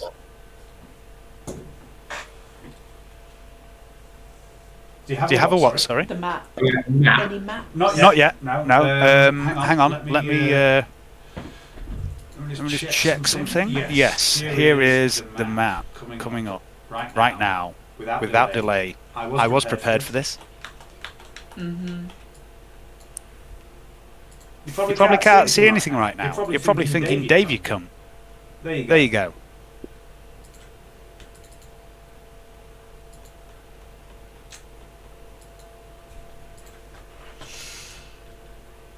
I'm just turning vision on you people because for some reason the token turned all the vision off. Roll 20 is starting to get on my fucking tits for this. It keeps turning vision off on characters. And it's really starting to fucking do my tits in. Yeah, you are a bit scary. I'll fucking kill you all. Frightening. I'll fucking kill you all, bitches. It wants you to subscribe, Dave. I am subscribed. I've got the fucking top tier subscription because people keep giving me money to run games. Can everyone see the map? Yeah. Okay. I can see it's all black. Right down the bottom. Right down the bottom, guys. I can see my token, but no vision of any area. Yes, because this is where the door is. I'm going to mark the door. Just a second. So the 2 meter wide door is here. There are no windows or anything like that on this side of the building. I suggest we send forward the most expendable amongst us. So if you guys want a moment to strategize and stack up or whatever you're doing, I'm off for a week. I will trigger the grenades, lad. No, in all seriousness, Ishmael, I trust you to take a bullet. Yeah. Better than any man. Wade in. You're practically a bulkhead. You should go first. I could go in afterwards because I can dodge, duck, dive, and weave. Yes, good. Well, if I push the doors open, can Brownie get behind me so we can get clear line of sight? He wants me to nip round the side of the areas for the perimeter. I could cover the exit, make sure nobody escapes.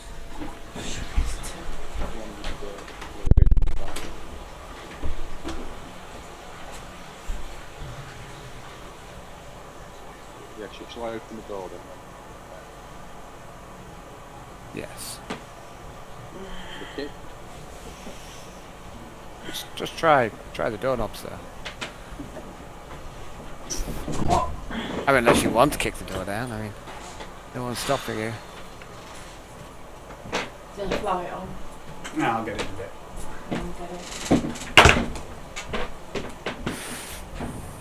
All right.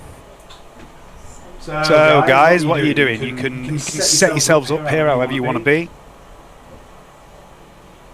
Like I say, I can't really see the others. I can only see myself. Why? Why, Vlad? Why can you only see yourself? I mean, I don't have all the answers. Well, I'll give you an answer. Because Roll20's a cunt. How's that? There you go. You should be able to see it again now. I can't see. There we go. Now. Oh, Ramsey, go fuck yourself. Seriously. Can everyone else see? I can see.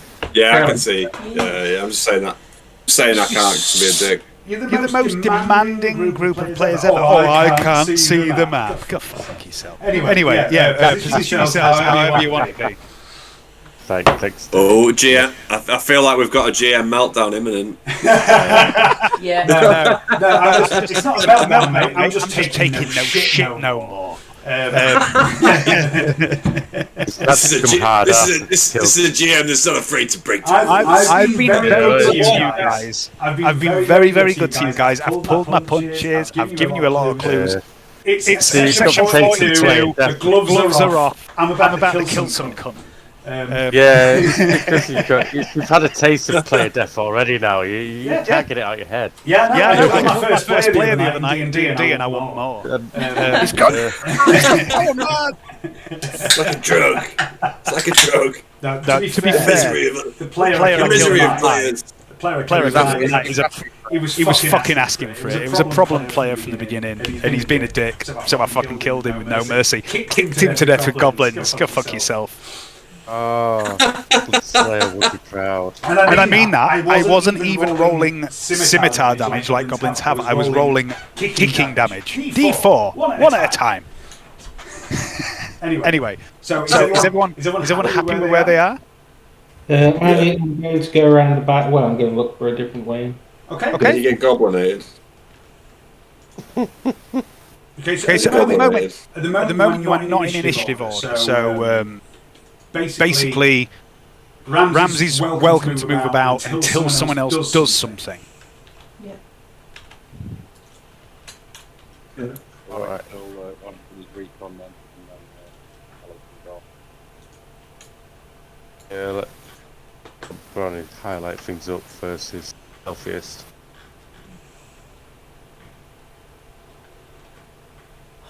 How big is this fucker, Dave? Should I really be walking around the back of it? I don't know. We could safely say he's going to be taller than Ramsey, but that's all we know. It is night time out here, by the way, as well. For information. And the back, I think. Any back doors there? You haven't seen any now? Oh, it's got this place locked up tight. Anywhere to scale to hop up? It's a very smooth-sided building. You could, but you don't see any windows or any other means of entrance. Oh, I can't find another way into this imminent death trap. So we're out of time, Ramsey. Oh, all right. I'm coming back. I will make the sacrifice. And Derek, we go straight in. Okay, so Dericles, you're opening the door and diving in, are you? Yes, fuck it. You guys are more likely to be able to kill him than Dericles, so I don't think he's in there, Derek. He's not in the main. I don't think we're going to run straight into him. You push open the door, which squeals on rusty hinges. Lumen light from false torches hangs from the wall, flickers softly, artificially as you enter. Two figures stand before you, one male, one female, and Vlad. You recognise these two figures as two of the figures you saw in your spirit walk. They're clad in the robes of the Joyous Choir. Behind them are another set of double doors. Also, these ones are wooden, whereas the ones you've just come through are plasteel. To the west, there are two wooden doors. To the east, there is a single wooden. And flanking the double doors are a pair of what appear to be stone statues, which for some reason seem to have turned to face the wall. I don't know why, that's not true. The two figures turn towards you. Their eyes are glassy, their faces are pale, drawn. The woman smiles. Rejoice, brother. Have you come to see the path to trueness? She says. I'm already true. Of course. Don't to worry about that. Oh, fuck off. Discord's just fucking disconnected me. Dave's just been disconnected. Has Dave frozen, or is he? Yeah, is this a psychological trick? Or? Fucking Discord, man. I'm just rebooting my laptop. Because you're really creeping me out, Dave. Yeah, you've had like real bad Dave rage tonight, Dave. So, oh no, this like Johnny. There's always Dave rage. You just don't always see it. You're scaring me. It's just tones as on displays. Look, the thing is, since just leave them to it. Since this whole Dark Heresy thing began, I can't take the eye contact any longer. It was supposed to be a 5-session quest. It's turned into like 43. 6. It was supposed to be 6. How many years? 16. We've drawn it out so long. The Dave's just like, look, he's here. Just Theodosia walks up to him and goes, "I give up." You know what I mean? I give in. The game's up. I realise the error of my ways. Take me in. Can you guys hear me over Discord right now? Yeah, I can now. I had hang on. Like before, I was having you muted on the Watcher because I was getting like double. Yeah, I don't know what the fuck is going on with Discord. I was hearing you. Yeah, I was hearing you through your headphone. It's been a bell end. Okay, so the door is open. Dericles is the first to act. You see these two glassy-eyed, slack-jawed councillors just staring, smiling vacantly at you. Dericles, we're not in initiative order, but we are going to move in a certain kind of order. So let's start with Dericles. Dericles, what are you doing? You've opened the door for half an action.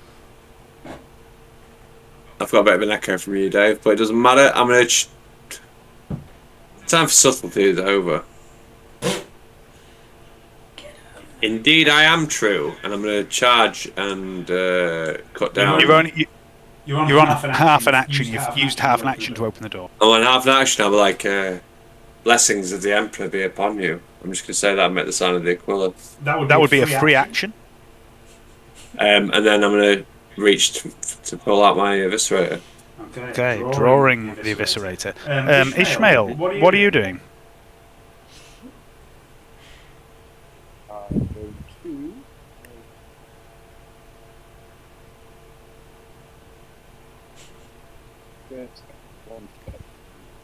You're gonna what? Sorry, you're really quiet, Eddie. Sorry,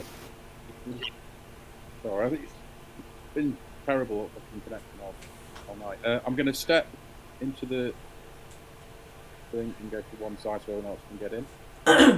Okay. Yep. Is that you? Draw.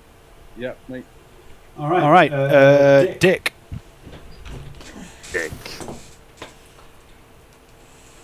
Half an action, is it? Half an action is what? Is that my turn? I don't know. You haven't done anything yet. All right, I'm moving around to see this going on. Okay. Half an action to there. And I'm going to take another half action over here. Okay. Mira. I'll step in. Okay. Yeah. I'll just move anywhere. Well, within your normal movement allowance, which is 3 for a half action, 6 for a full action, unless you run. Alright. I just think then he's 18, maybe. Where was I on? Let's just move over here. Okay. Okay. Ramsey. Right, I'm gonna look at the doors. That's one. I'm gonna say, Ishmael, get me an Auspex. Quick, scan the walls. Okay. Okay. Is a scan half an action, Dave? That would be on your turn. You can Do that. What the fuck? How have you passed through that door? Oh, sorry, mate. I thought it was open. It's not. You shouldn't have been able to pass through that. But anyway, you can move up to the door. Oh, okay. And half action to open the door. No, well, I've done the full move to get there. These back doors look open. These doors here are partially ajar. Yes, you can see through them. Okay, so.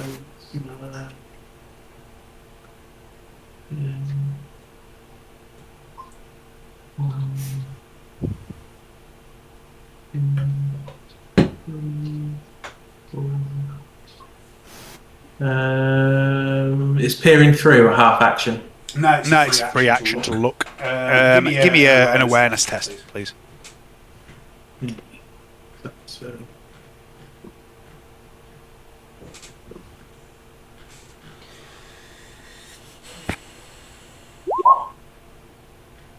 Okay, so as you look through, you see there's four more people clad in the robes of the Joyous Choir, similar, glassy-eyed, pale skin, staring vacantly, slack-jawed at various parts of the room. They don't seem to be looking at you. They don't seem to be looking at anything. Zealots. Well, that's me. I've run over to the side door and run over to. Yep. Okay, Vladimir. I'm gonna go the bolt pistol. You're drawing Drawing the bolt pistol. Yep. That's 1, 2. Where's Ishmael there? Is he 1, 2, 3, 4, 5, 6? I'll follow Ramsey. Okay. Is that you done? Yep. Dericles, it's you. Heresy grows from idleness as they're standing there still, and he's going to swing his eviscerator around and charge into. Where was he? Oh, Christ, man! He's going to charge straight into one of these guys. So you need 4 meters to charge. Yeah, that's fine. I'll charge into this councillor there. Is this one possible? It's going to let me move, or should I go for one of the further ones?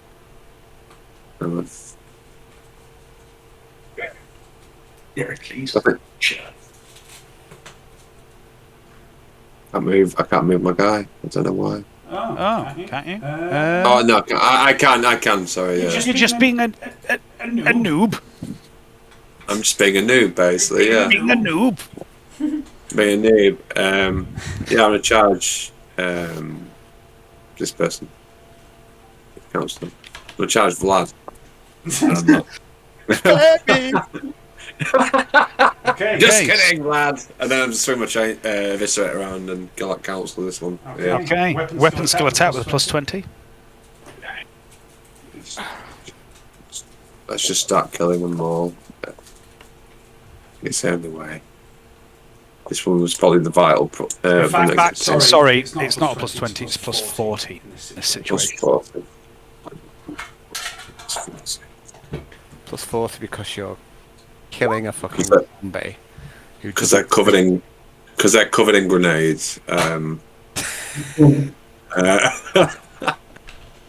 They're wearing. You'll find out why they've got the other +20 in a second. Incendiary vests. You swing the eviscerator two-handed as you charge in. Roll damage, please. I would love to.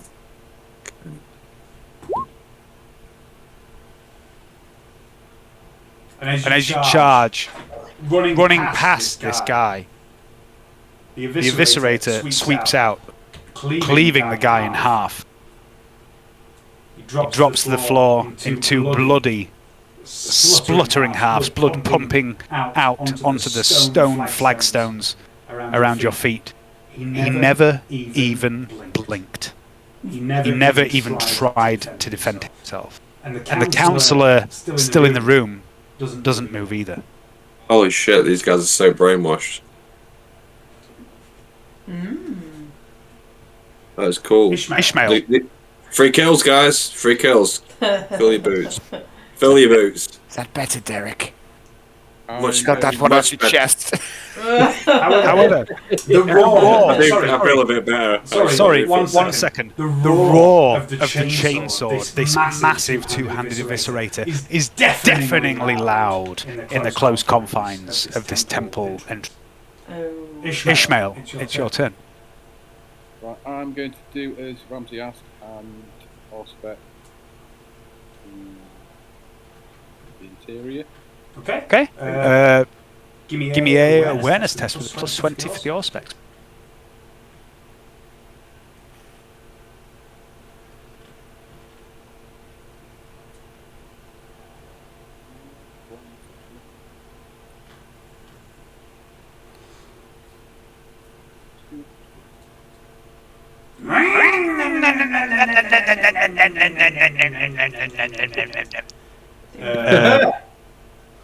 Yeah, break the silence, man. It was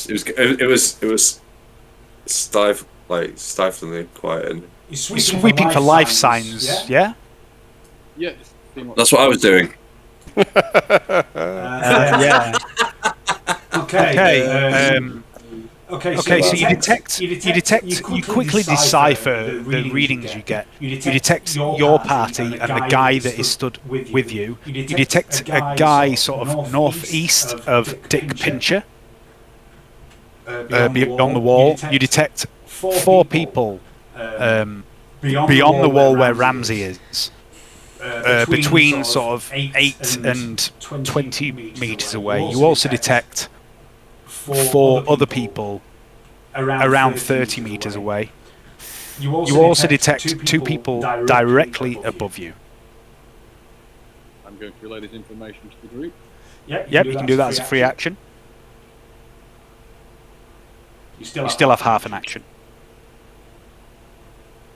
Yeah, I could probably change my staff into an axe. Changing it into an axe? Yeah, well, double-handed axe. It's normally in staff when I'm walking about. Yep. It's an axe. Okay. Dick. Alright.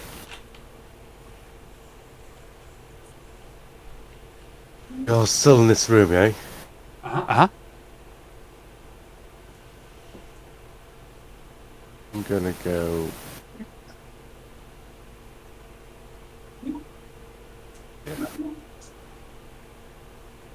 With more weapons. Say again, you broke up there. Both weapons ready and moving. Okay. Oh yeah. Mira.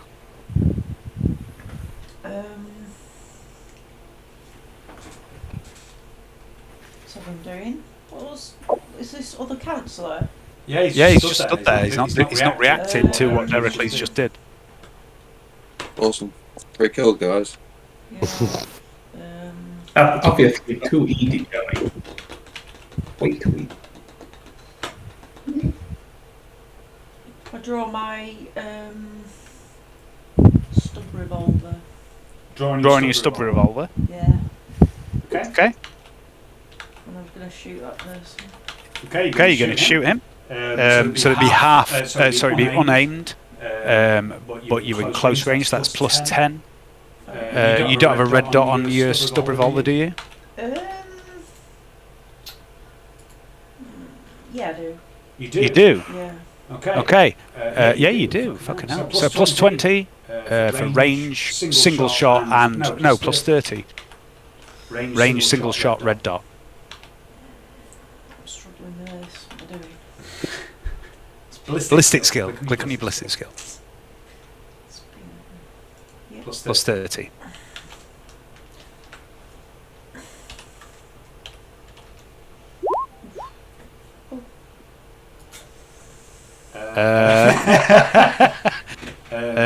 Yeah, it's reliable. So it roll a d10. /r space d10. I roll another 100, is she? Yeah. Oh, you're joking. How many 100s do you want to roll in a single game? Mm-hmm. Crazy. Okay, so it doesn't jam. But it does miss. I just Boom, boom. This hates me. This is what every game I have is like. When I'm playing in Alan's game, I can't roll for shit. Hey, I used to love it when you came round, Dave. I can't roll for shit in any game. I'm terrible. Ramsey, it's you. The chainsaw roars, the bark of Mira's stub revolver echoes, and she misses.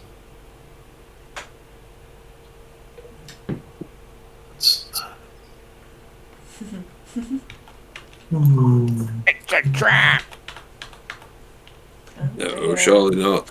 They're offering fierce resistance, lads. Can't possibly be a trap.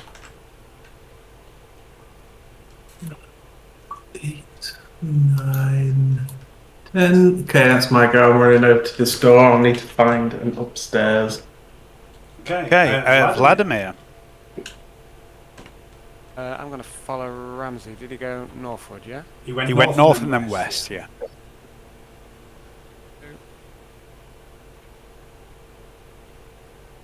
Something seems very wrong.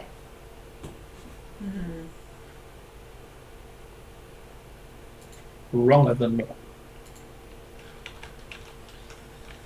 I'm just going to... It's like they're brainwashed. Not like us, Derek. Not like us. No, we're conditioned. Different kind of brainwashing. Our minds have been enslaved. Yep. That's very naughty. Enslaved. Who would do such a thing? Really? I mean, really, who would, Vlad? Is that you, Vlad?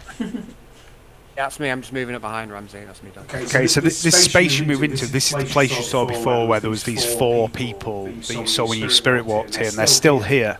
And the entire space is lit by lumen globes designed to resemble candles. They hang from these stone columns that you can see that stretch a couple of floors up, 5 or 6 meters up. And there's doors, 3 doors on the north edge of the room, a couple to the west. And the door you came through to the south. There's also in the southeast another door, and there's these 3 men and a woman standing stock still in the centre of the room. One of them turns and looks towards you, Vlad and Ramsey, and says, "Rejoice, brother. Have you come to see trueness?" It's Dericles' turn. I'm going to say, yes. Can you show me?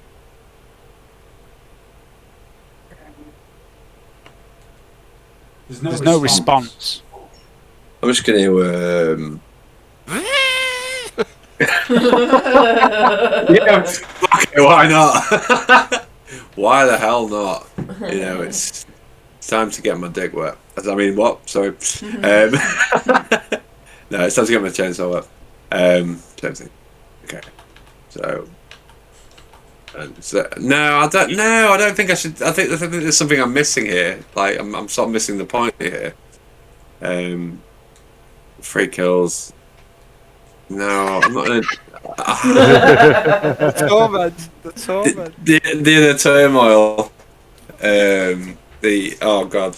Do I just slay them because they're just immobile and clearly heretics? Get it out, you 3 kills. Yeah, I will. I'm gonna fill my boots. I'm gonna charge. I'm gonna charge the one that's just turned around and just try and destroy it. Yeah, decapitate it. You kill everyone, but we'll just solve the riddle. Yeah. All right. That's a deal. I can. You probably have to turn everybody like anti-clockwise. Oh no! It's not one of those weird puzzles where you've got to like get everybody facing different directions, and then their eyes glow up, and then they reveal the location of Theodosia. Heracles, what are you doing? I'm just going to attack somebody. Okay. Who are you attacking? I'm just going to look at the map. Sorry, I've just looked at. So I'm just having a bit of techno problems. The middle one. I'm just going to charge straight through the door and go for the. I go for. Sorry, I'm just going to click my character sheet off. It's just doing my tits in. Sorry about that, dude. I'm just going to charge through this door. That's alright. And just run through this door and charge this nearest counsellor. As I run through, going for the Emperor. That. I'm going to charge into. Stop it. No, wait. Charge this counsellor here. Okay. And then do an all-out attack. Plus well, it's a charge, so it's plus 20, but it's a plus 40 in total because he's non-responsive. This is awesome. Thanks for the free kills, Dave. This is I mean, truly a joy. If I was the sort of GM that gave XP out based on kills, this would be fantastic. So plus 40 to your weapon skill. Damage and all. Okay. I'm just making sure that my Viscerator was working correctly. Okay.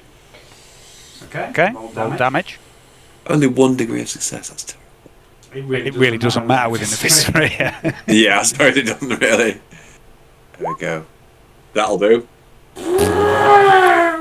You take a leg. The body collapses to the floor. Doesn't scream. Oh god. Doesn't twitch. Doesn't respond in any way. I'm just gonna look a bit perplexed and be like, it's not so much fun when you don't see the terror of their face when they realise they've crossed the God Emperor. I mean, I'm gonna lower my chainsaw. My Viscerator. I can't hear you again, Ed. I'm going to follow everyone else. Try and keep together. Okay. I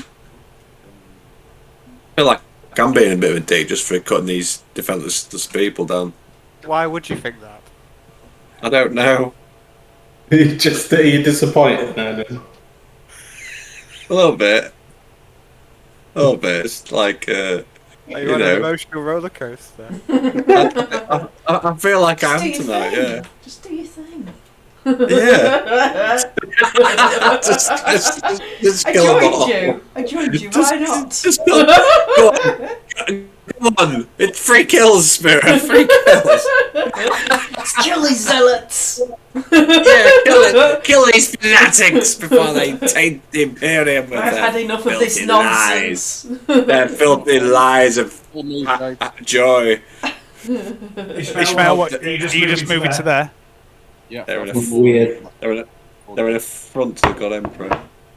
He doesn't want us to be happy. He wants us to be obedient. Is that it? Ishmael just moving to there? Yes, mate. That's it. Okay, Dick. I love how I go Dick, and Dick suddenly bursts into life and light shining around him. As they often do. That was really dramatic. It's just finishing with my dick.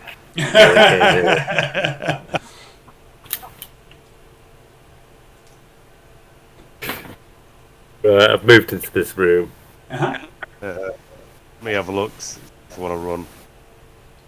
I'll run. It's got a really long run. Theodosia, show yourself. Show yourself. Look at there. Where's there? I've lost you. Okay. All right. Mirror. It's you. Follow them. Follow through, because I don't want to split up.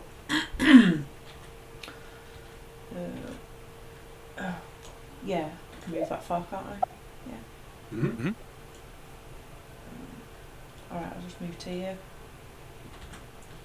Okay, you're moving to there. Yeah. Oh, Ramsey. Right, I'm trying this door, Dave. Okay, half an action, you can open the door, it's not locked. How are you moving through my doors? What the fuck? I know why. I know why. You shouldn't be able to move through them.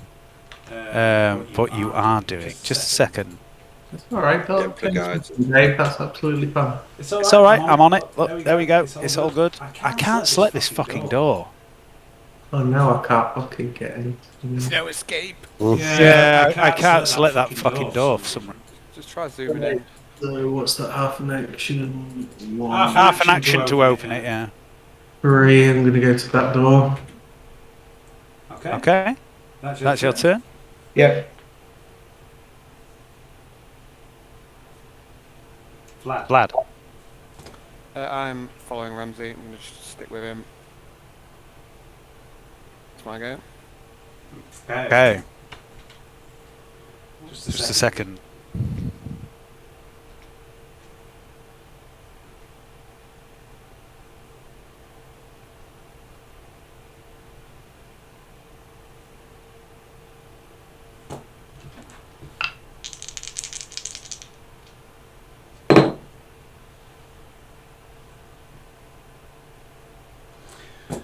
I would like Dericles, Ishmael, and Mira to make a awareness check, please.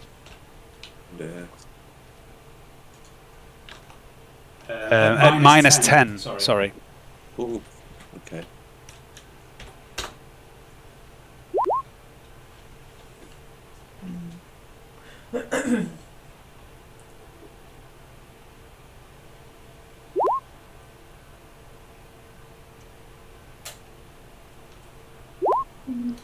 Mira. Where are you, Mira? Let's have a look.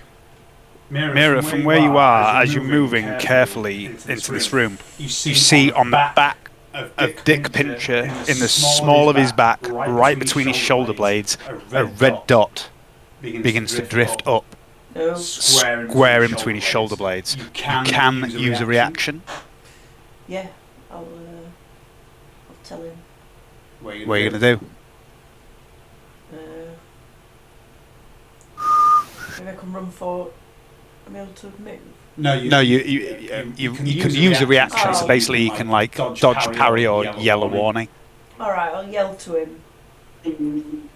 Okay. There's a red spot on your back, Dick. Mira warns Dick of impending chicken pox. Chicken pox. Dick. Oh man. Would you at my balls. Dick, you are now aware of what is going on. If you hadn't have been, you wouldn't have been able to dodge. Would you like to dodge?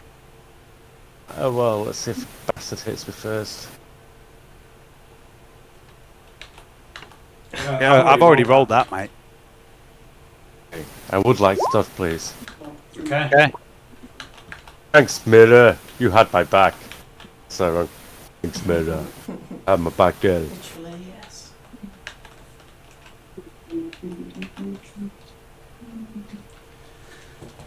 Okay. You can move 1 meter, Dick. Oh, 1 meter, Dick.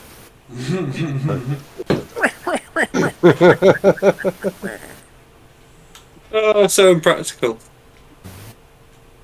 There's a deafening boom. As a high caliber weapon barks.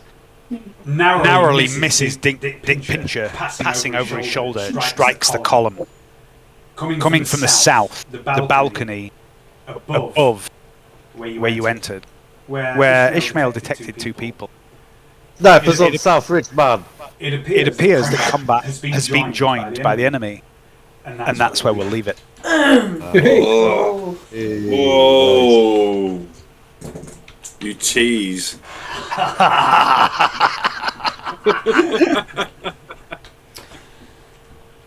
Good game, guys. Great game. Get in there. I apologise for meta-ring to fuck tonight. I'm used to it, Johnny. I can't help myself, though. I'm sorry. Nobody listens to me. It's just a good thing that nobody listens to me, because, luckily everyone else is really good at keeping the meta in check. So we had a bit of a conversation in the chat in Facebook Messenger earlier in regards to a D&D campaign. Oh yeah. And what I'm going to say to you all is we're nearing the end of the current story arc. Theodosia has been behind everything that's happened so far. This isn't the end of what I had planned, but I have planned nothing on paper. Everything beyond what you're currently doing is all just in my head. I haven't planned anything more.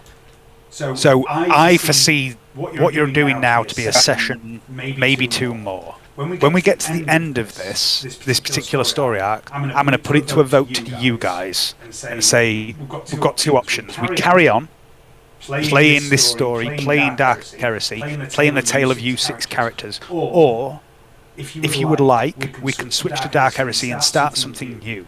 That doesn't mean we never have to revisit this story. In a year or 2, you might want to go back and see what happens to these characters after what's going on now. But I'm going to put it to the vote for you guys. There's 6 of you. If it's a 50-50 split, I'll cast the deciding vote. But I'm going to basically give you the option of carrying on with the story of these 6 characters or starting a whole new campaign in D&D. Oh, D&D. Something to think about over the next few weeks before we finish this off. I'll play D&D. I want to be a barbarian. I like D&D. As a surprise. Suits you. It's just the way I'm wired, Dave. It's not my fault. But all I'll say is, if you do want to abandon this campaign and go to D&D, I will not delete anything for this campaign, and it will always be there. And if one day you fancy coming back to this campaign and seeing where the story goes, because there is still a lot of mystery, there is some personal stories that I've touched on that I haven't revealed, there's a lot of information. I did have some big plans for this campaign, but if you want to go away from it, come back, or never visit this again, that's fine with me. It's up to you guys. Have a think about it the next couple of weeks. We'll have a vote when we get to the end of this particular story arc. It's difficult one because I have more visuals for 40k really than I do in D&D. Yeah, me too. I'm a big 40k fan. I like the lore. I like the environment. I like the feeling of oppression. That's something I found in D&D games with Jake. It was a little bit more happier. Because not I'll tell you now. I mean, the feel of the worlds were when he reads it off the book, but the characters seem slightly a little bit more joyful than the 40k world. The thing is, in D&D, it's not dystopian. No, it's not pure dystopia. I like dystopian stuff. I always have since I was very young. But I will tell you now, if we... Sorry? Just got to look out the window. Just look out the window and look at reality and you can get dystopia. But I will tell you now that if we do D&D... If we do D&D, don't expect a happy, clappy, fairies skipping, gnomes dancing story. It will be dark. I expect happy clapping gnomes.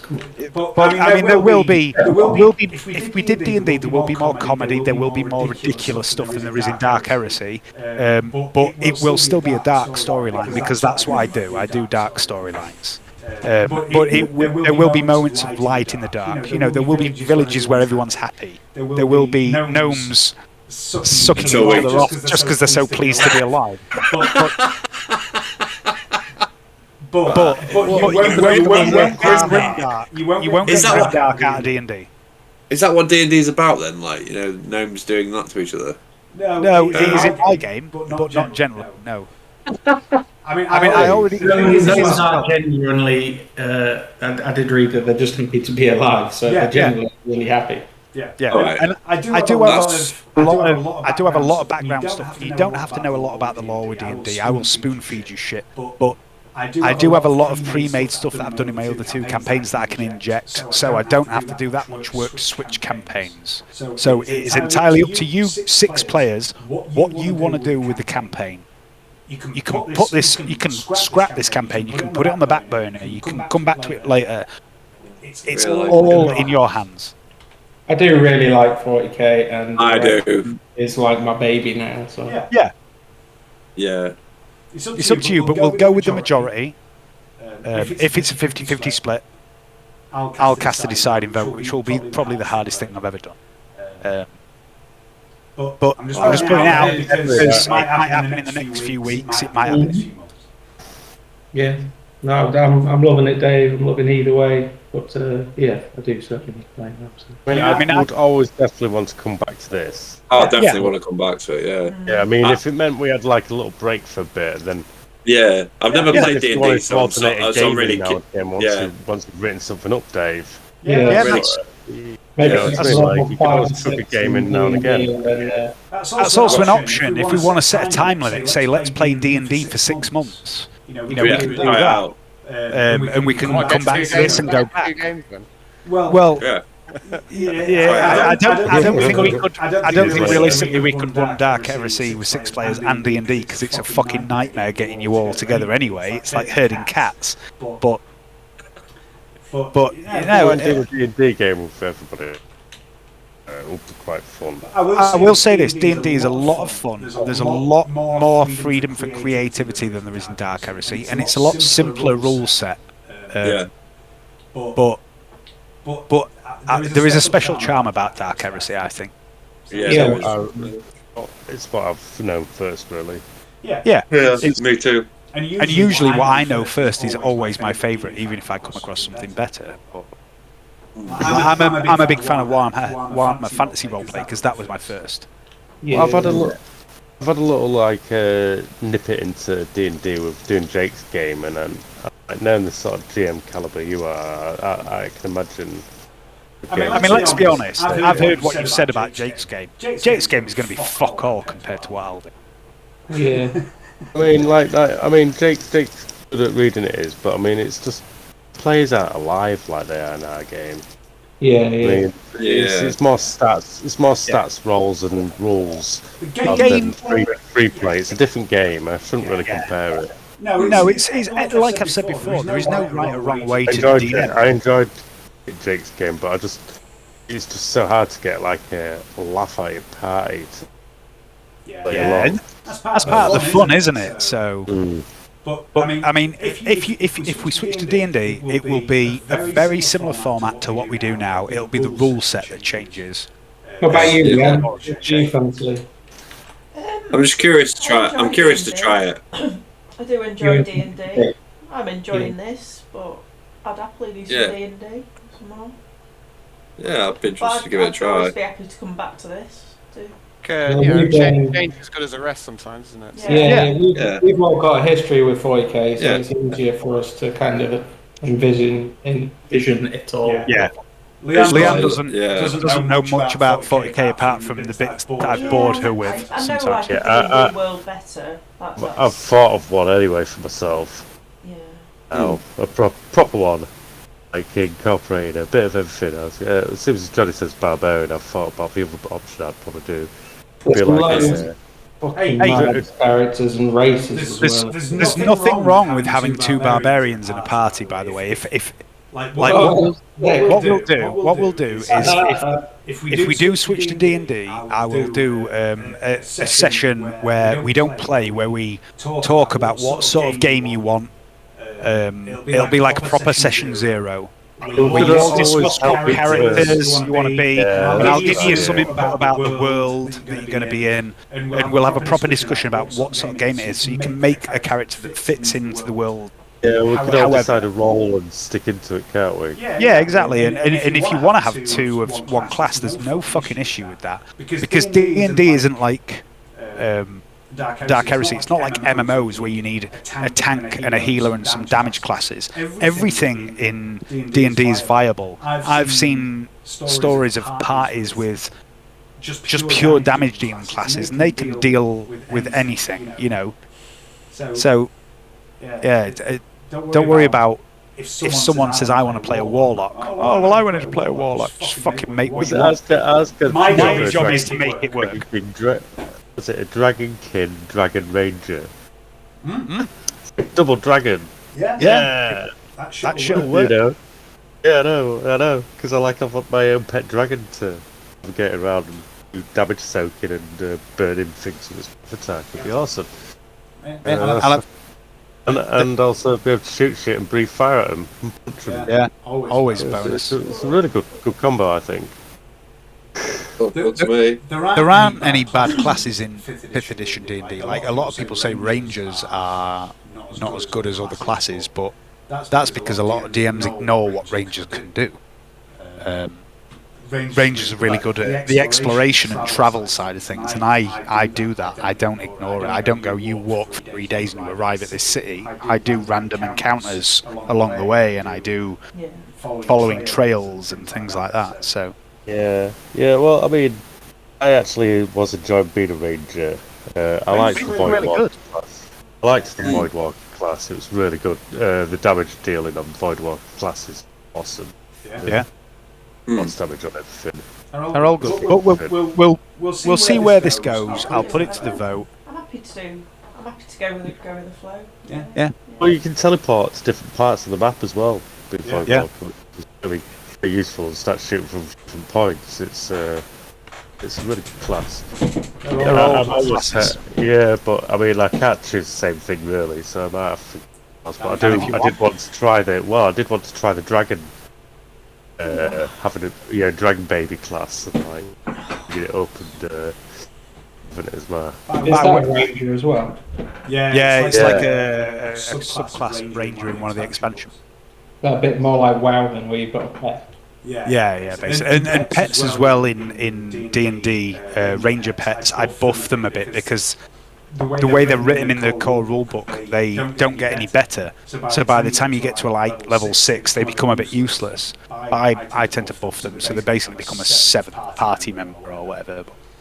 Dragon gets bigger though. Yeah, but it doesn't gain as much hit points as it should. It all gets a bit weird.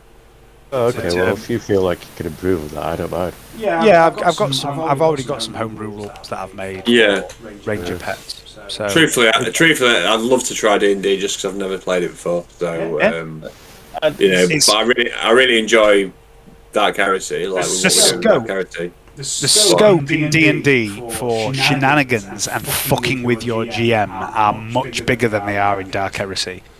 Well, that settles it then.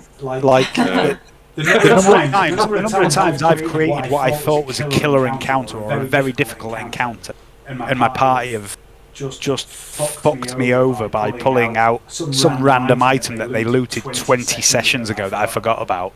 Like that happens a lot. I had this big set piece combat which was designed to kill at least one character.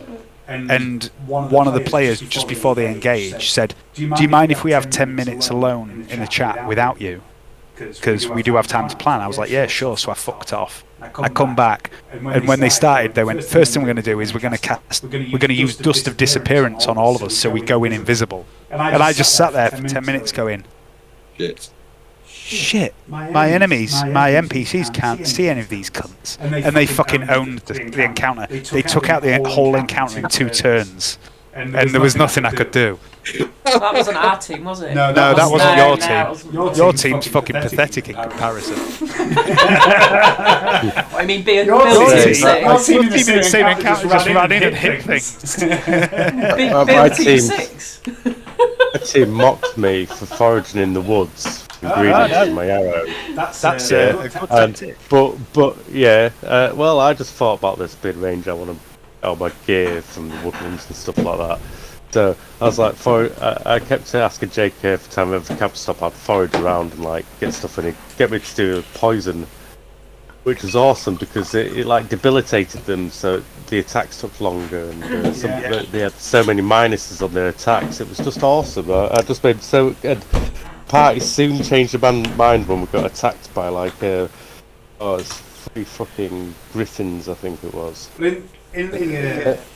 In the D&D campaign that Leanne isn't in, we had a player that was constantly looking for herbs, and the other players were like, "Fucking hell, come on, let's keep moving." And then a new player joined who is technically from another world and didn't know what was going on, but he learned that this particular character was looking for herbs, so he started looking for herbs, and he ended up with this stockpile of herbs.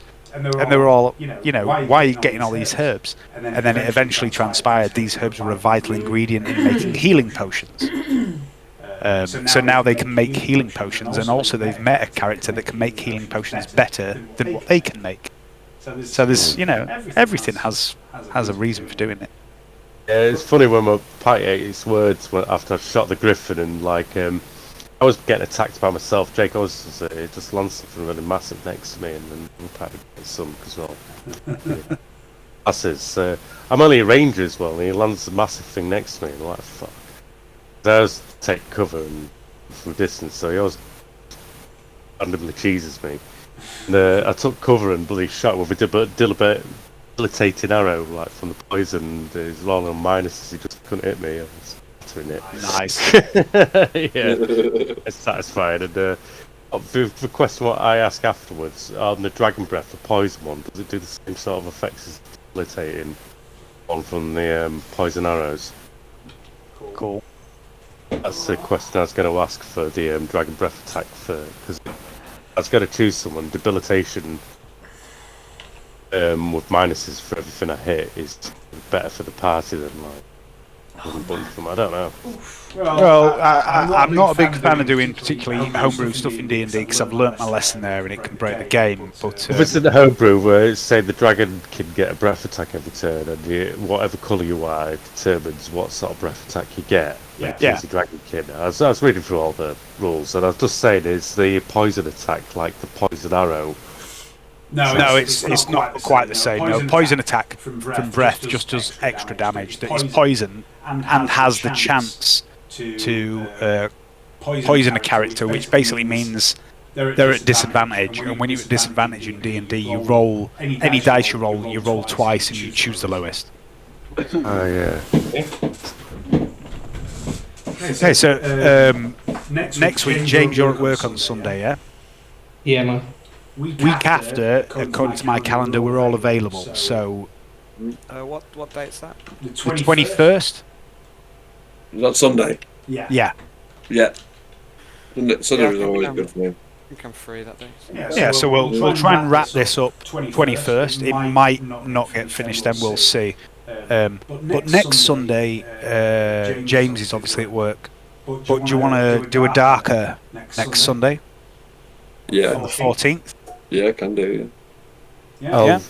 I'll have to stick with the missus. Yeah, cool. But if we do, Ed, if you want to join in on darker next Sunday... I can't do next Sunday. Oh, can't you?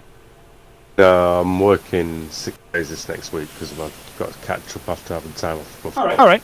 Fair enough. I like it.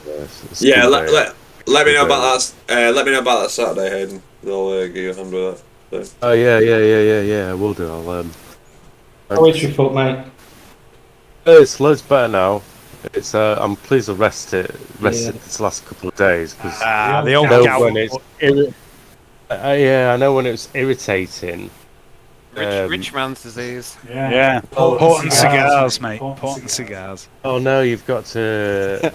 Guys, I'm gonna have to get off anyway. I've got work in the morning. Me too. Eat red meat. It's been fun, guys. I'll see you later. It's been emotional. Take care. Bye. But yeah, you got to dodge wheat, red meat, and you're all right. I've been eating a lot more veggie just recently after I've had all this. So my breakfast, buy myself some onions up. Yeah. so I get myself a cooked breakfast and put it in a bun. And had some barbecue sauce on it. Yay! We eat loads of fucking quite nice sardine. Love it. Alright, so Hayden, we forgot Johnny and Alan have gone. About the game. Yeah, this is your week coming up, isn't it? Yeah, well, I mean, it is. Seems as nobody else is free. Yeah. We'll sort it out. If you ever want to join in on one of my campaign games, it is a laugh. It's chaos. It's pure chaos, Ed. It's pure chaos. I can deal with whatever you get a chuck away. Is it in the week? Yeah. It's during the week. Yeah. Guys, I'm desperate to take a shite. See you later. See you later, James. But yeah, Ed, if I fancy it, because I never considered this, but I mean, yeah, you'd make a lot of fun to the parties. If you want to get involved now and again, like I could just be a prisoner and I'm Be off this available week. late out of cell. I'm available this week, I think. So I'm off this week, but then I'm back on nights then. So I can't really do week. Well, I'll see if I can get you in on this. I might have to make you play the guard. That'll be quite funny. Hey, Message Johnny and Al. I can only do. Hang on. I can only do Monday, Tuesday this week, and I'm not sure why I arrange for band stuff. Hang on. Actually, well then leave it. I need more day to prep, and I've got to see everybody tomorrow night. I was hoping Thursday, but if that's not available, I can't do Thursday. I'm at work. Yeah, that's a shame. But Ed, if you fancy a prisoner, send me a message of a concept idea, because my prisoner gets new inmates. It could be a mutant, it could be a normal prisoner, but we don't have to always have you in all the time. Just come in when you need to be. I can only do weekends normally. So I'm nights at the minute. Right. I'm off to bed, guys, because I've got work in a few hours. So catch you later. See you in a couple of weeks on Sunday. Alright, well, catch everybody later as well. It's been nice. Great, thank you. See you later, guys.